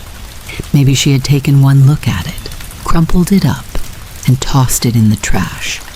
Maybe she had read it and laughed, not in a cruel way, but in that bittersweet, look how life plays with us kind of way. And maybe, just maybe, she would be there. Daniel inhaled deeply before stepping through the door. The familiar scent of coffee and warm pastries enveloped him instantly, a comforting contrast to the cold outside. The cafe was quiet, save for the soft hum of conversations and the occasional clink of a spoon against porcelain. His eyes moved immediately to the table by the window. His heart dropped. It was empty. She wasn't there. Daniel let out a breath, forcing down the disappointment threatening to creep into his chest. What had he expected? That she would just show up like some kind of fairy tale reunion? This was real life. People moved on. People let go. He rubbed a hand over his face and sighed. He had no one to blame but himself. He was the one who had left things open-ended. He had given her the choice, and she had made it. Still, he ordered his coffee and took his usual seat, staring out at the street as people hurried by. Minutes passed. Then, the bell above the door chimed. Daniel turned instinctively, his pulse quickening. And there she was, Mia. She was standing just inside the doorway, glancing around, her hands wrapped around the straps of her bag. Her eyes moved over the cafe, scanning the tables, and then she saw him. For a second, neither of them moved. Daniel could feel his heart hammering against his ribs. Mia hesitated, just for a moment, before taking a slow, careful step forward, then another and another, until she was standing right in front of him. Daniel swallowed hard and managed a small, tentative smile. "Hi." Mia exhaled softly, her lips curving into something that wasn't quite a smile, but wasn't entirely unreadable either. "Hi." She glanced down at the chair across from him, then back at him. "Is this seat taken?" Daniel's fingers tightened around his coffee cup. "No," he said quietly. "It's yours." Mia hesitated again, just for a beat, before pulling out the chair and sitting down. Daniel watched her carefully. Up close, she was exactly the same, and yet entirely different. She still had that quiet elegance about her, the way she carried herself with an effortless kind of grace. But there was something new in her eyes now, something softer, maybe wiser. "You came," he finally said. Mia nodded slowly. "I almost didn't." Daniel's throat tightened. "What changed your mind?" Mia exhaled, glancing at the napkin she had pulled from her pocket. She unfolded it, smoothing out the creases with her fingers, and read the words he had written as if she had already memorized them. I never thought I'd see you again. But I'm here, every morning at 8 a.m., if you ever want to say hello." She looked up, her hazel eyes searching his. "I guess I wanted to say hello." Daniel's chest ached. Mia tilted her head slightly. "You didn't come over yesterday." Daniel blinked. "You saw me?" She gave a small, almost amused smile. "I saw you leave." Daniel let out a breathless chuckle, rubbing the back of his neck. "Yeah, I didn't know if you'd want to see me. Thought maybe it was better to give me a choice," Mia finished, her expression unreadable. Daniel nodded. A pause.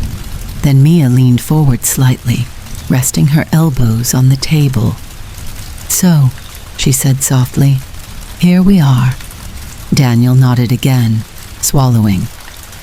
"Here we are."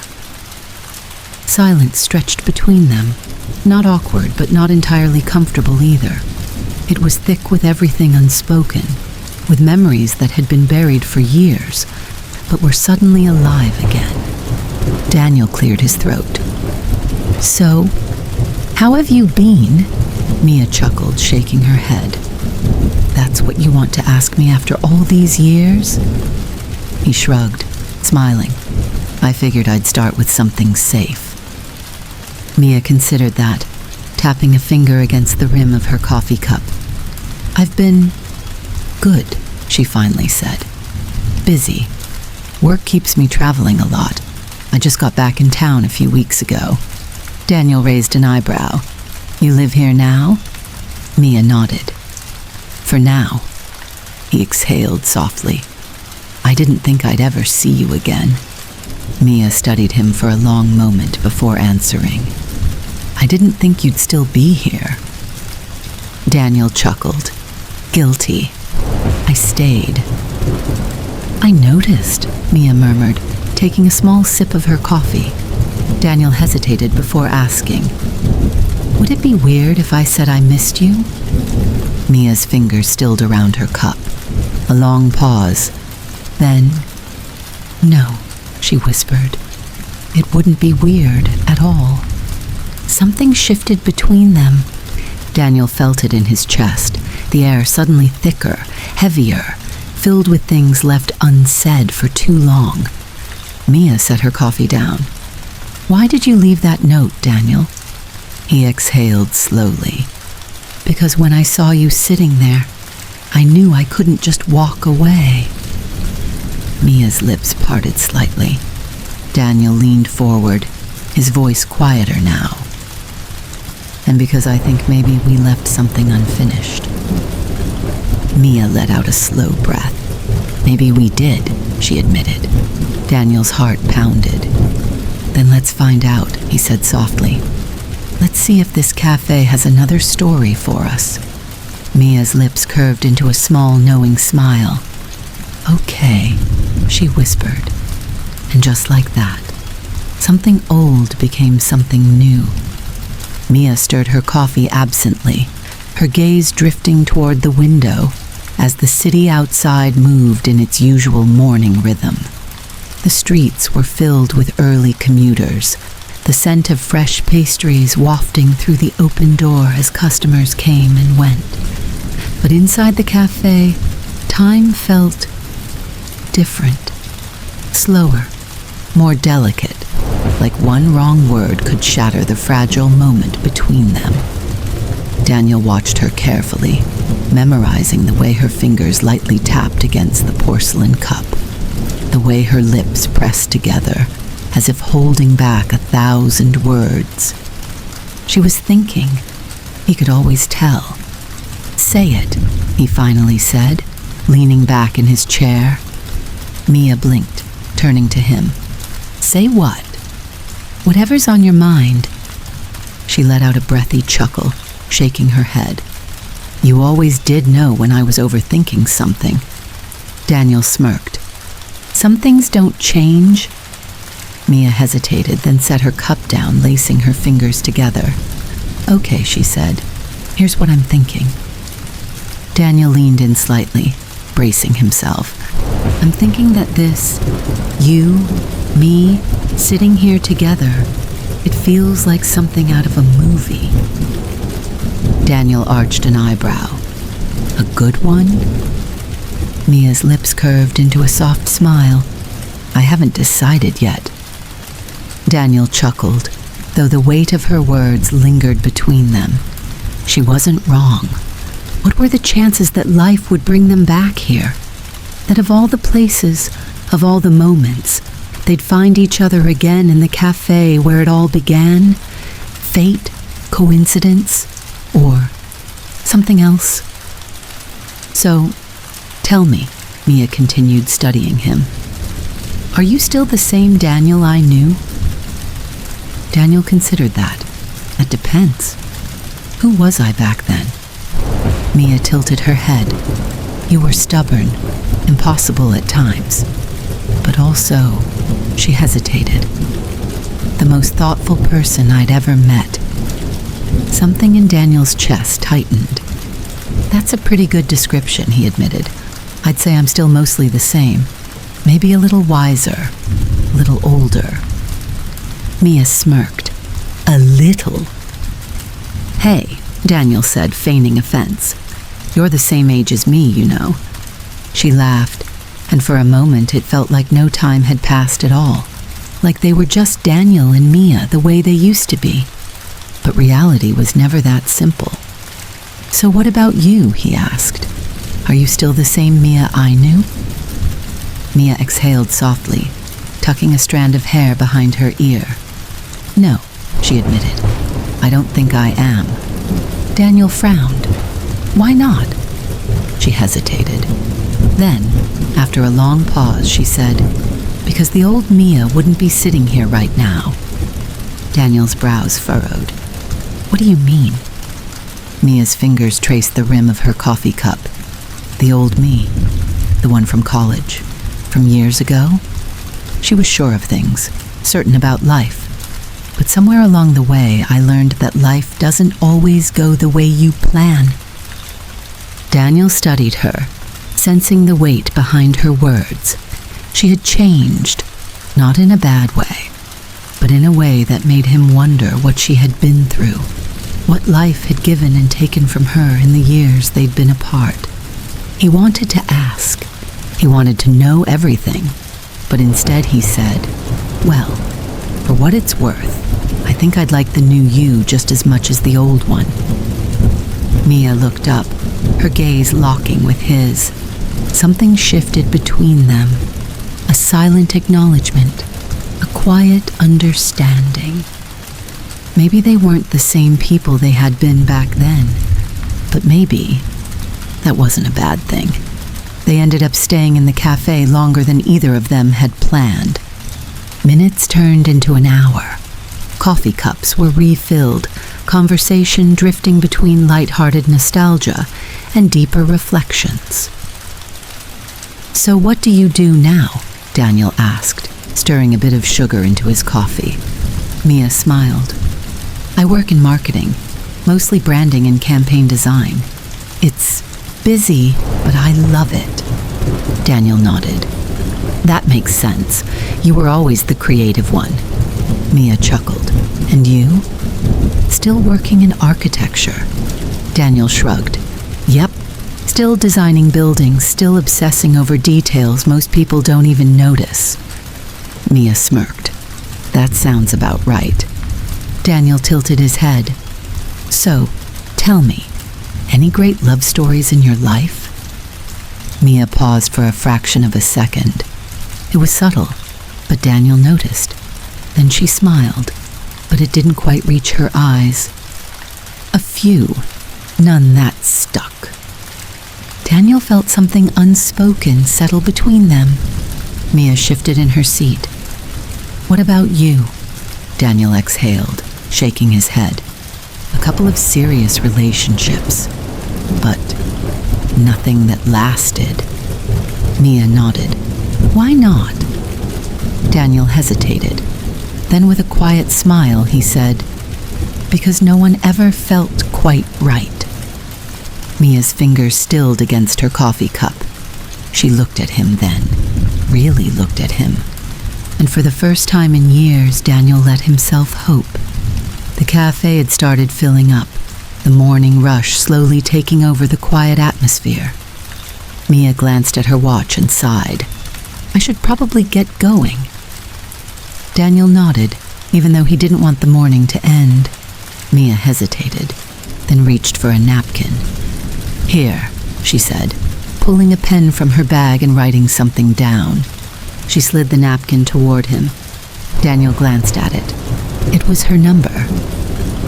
I don't know if this is a good idea, she admitted, but I think I'd regret it if I didn't do this. Daniel picked up the napkin, his heart hammering. It's a great idea, he said softly. Mia smiled. I guess we'll see. She stood, grabbing her bag. Same time tomorrow? Daniel smirked. I'll be here. Mia lingered for just a moment longer. Then, with one last glance, she turned and walked toward the door. Daniel watched her go, the bell chiming softly as she stepped outside. He looked down at the napkin in his hands, his fingers tracing the ink. And for the first time in years, he felt like maybe, just maybe, he was exactly where he was meant to be. Daniel arrived at the cafe early the next morning. He had barely slept the night before, his mind replaying every moment of his conversation with Mia, the way she smiled at him, the way she hesitated before writing down her number, the way she had whispered, I don't know if this is a good idea, but I think I'd regret it if I didn't. He had read her number at least 10 times before tucking the napkin safely into his wallet, resisting the urge to text her right away.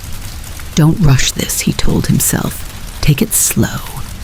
And now, here he was, early, hopeful, waiting. The cafe was quiet at this hour, the morning light filtering softly through the windows. Elena, the barista, gave him a knowing look as she handed him his coffee. You again? She teased. Daniel smirked. You say that like I wasn't already a regular here. Elena chuckled, wiping down the counter. Not like this, you weren't? Daniel sipped his coffee, glancing toward the door every time the bell chimed. And then she walked in.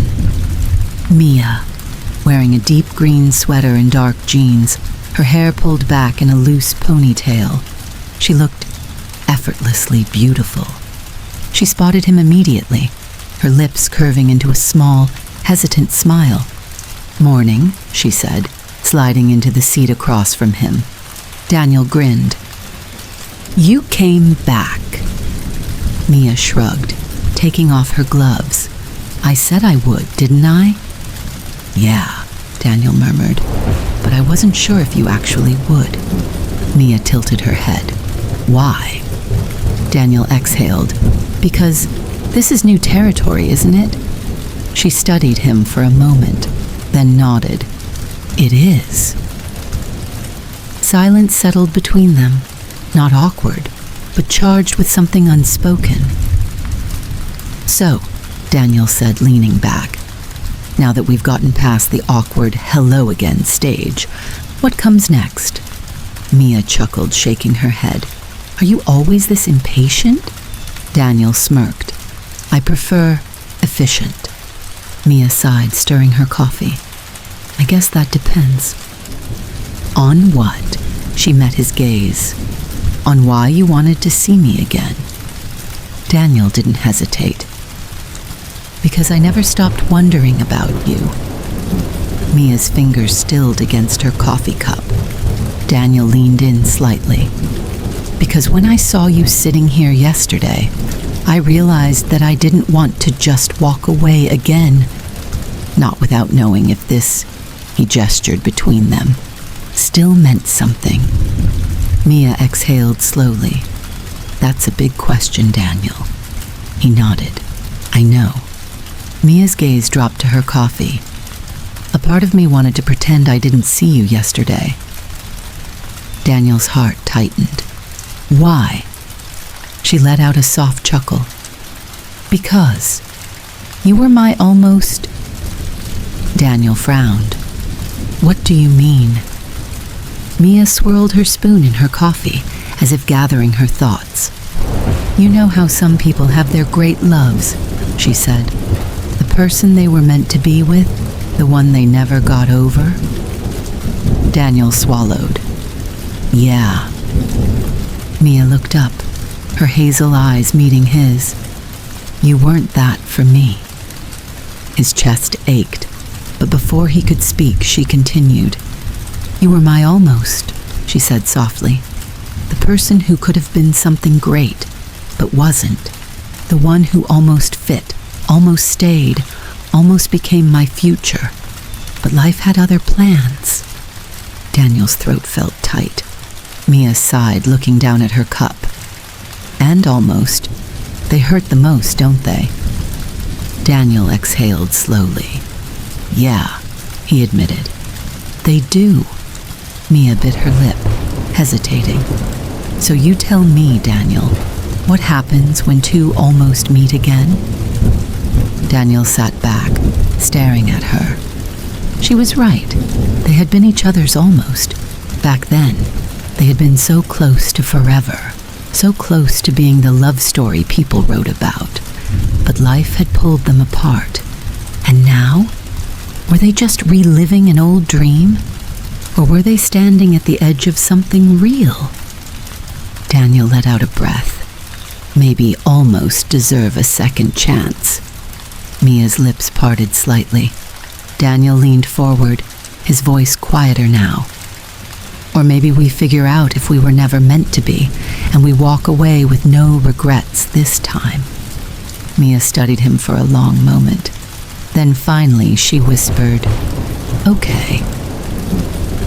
Daniel raised an eyebrow. Okay. She nodded, a small smile forming. Let's find out. The days that followed were filled with coffee and quiet conversations. Every morning they met at the cafe. Sometimes they talked about the past, their old dreams, the moments that had once defined them. Other times they talked about now, the lives they had built, the paths they had taken. It felt effortless, familiar, like slipping into a favorite sweater after years of forgetting how well it fit. But it was different too, because they were different. One morning, Daniel brought Mia's favorite pastry, a chocolate croissant. You remembered, she said, raising an eyebrow as she took a bite. Of course, Daniel said, grinning. You used to steal mine all the time. Mia smirked. Still would. Daniel chuckled, shaking his head. Some things never change. Mia studied him for a moment. And some things do. Daniel tilted his head. Like what? Mia hesitated. Like the fact that we're actually talking about what went wrong. Daniel's smile faded slightly. Mia continued, her voice softer. Back then, we just let things fall apart. We never talked about why. Daniel nodded slowly. I know. Mia took a deep breath. So let's talk now. Daniel's chest tightened. This was it. The moment they finally faced what had been left unsaid. Okay, he said quietly. Mia set down her coffee, meeting his gaze. Tell me why you stayed. Daniel frowned. Stayed? Mia exhaled. Why did you stay in this city? Why didn't you come with me when I left? Daniel felt his pulse slow. He had asked himself that question 1,000 times, and now looking at her across the table, he finally had his answer. I was scared, he admitted. Mia's eyes softened. I was scared that if I left, I'd lose myself, he continued, that I'd follow you and end up resenting it, that we'd become something we weren't meant to be. Mia nodded, a hint of sadness in her expression. And did you ever regret it? Daniel swallowed hard. every single day. Mia closed her eyes for a moment, then looked at him. Me too. Silence stretched between them, but this time, it wasn't painful. It was healing. Daniel reached across the table, his fingers brushing against hers. Maybe we were almost back then, he whispered. But what if we don't have to be anymore? Mia looked down at their hands. Then slowly she turned hers over, lacing her fingers through his. Daniel exhaled. This wasn't the past. This was something new. And for the first time, he truly believed. Maybe almost weren't meant to be lost. Maybe almost just needed time to find their way home. The days passed in quiet mornings and stolen glances, in the warmth of coffee cups pressed between their hands, in the soft sigh of pages turning as they read in comfortable silence. Daniel and Mia had settled into something gentle, unspoken, familiar. There were no grand gestures, no urgent confessions, just being. It was enough. For now. Autumn faded into winter. The city turned silver with frost, and the cafe windows fogged up from the contrast of the cold outside and the warmth within. Daniel arrived early, as he always did, and watched as Mia stepped through the door, unwrapping her scarf, shaking the chill from her coat. She didn't need to look around. She knew where he'd be. She always did. And still, when her eyes met his, something soft flickered in her expression, a quiet surprise, as if every morning she still couldn't quite believe this was real. Daniel felt it too. He had never expected this second chance, this quiet return of something he had convinced himself was long gone.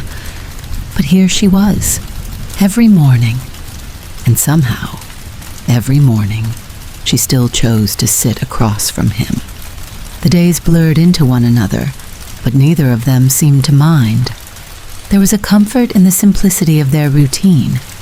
Mia would always order her coffee first, always glance at the pastries but never buy one, until Daniel wordlessly slid a chocolate croissant across the table, the way he always did. She would always roll her eyes, always shake her head, but she never refused it. It had become their ritual, a language all their own. Daniel never asked what she was thinking when she stared out the window, watching the world pass by. And Mia never asked why he always left his coffee untouched for the first 10 minutes, as if he were waiting for something before taking his first sip. Some things didn't need to be explained. Some things were simply felt. One evening, just as the cafe was about to close, Daniel and Mia lingered a little longer than usual. The baristas had begun wiping down the counters, stacking chairs, flipping the sign on the door. Outside, the streetlights flickered to life, casting golden halos onto the pavement below. Mia stretched her fingers along the rim of her cup, watching the steam curl upward, her breath matching its rhythm. Daniel studied her carefully, his fingers tracing slow circles on the table. He had stopped waiting for the right words, had stopped trying to find the perfect moment, because he knew now it wasn't about the words at all. It was about the space between them, the quiet understanding that had always been there, even when they had been apart. He reached forward, hesitated only for a second, and then let his fingers brush against hers. Mia stilled. Her breath caught, just slightly. But she didn't pull away. Instead, she turned her hand over, her palm meeting his, her fingers curling around his own. It was nothing. It was everything. The weight of lost years, the ache of almost, the quiet promise of maybe. Daniel exhaled slowly. Mia squeezed his hand once, just lightly. And that was all they needed. No words, no questions, just this. The the beginning of something they had never quite finished, the start of something new. This is the end of the story. I hope you enjoyed it and are now peacefully drifting off to sleep.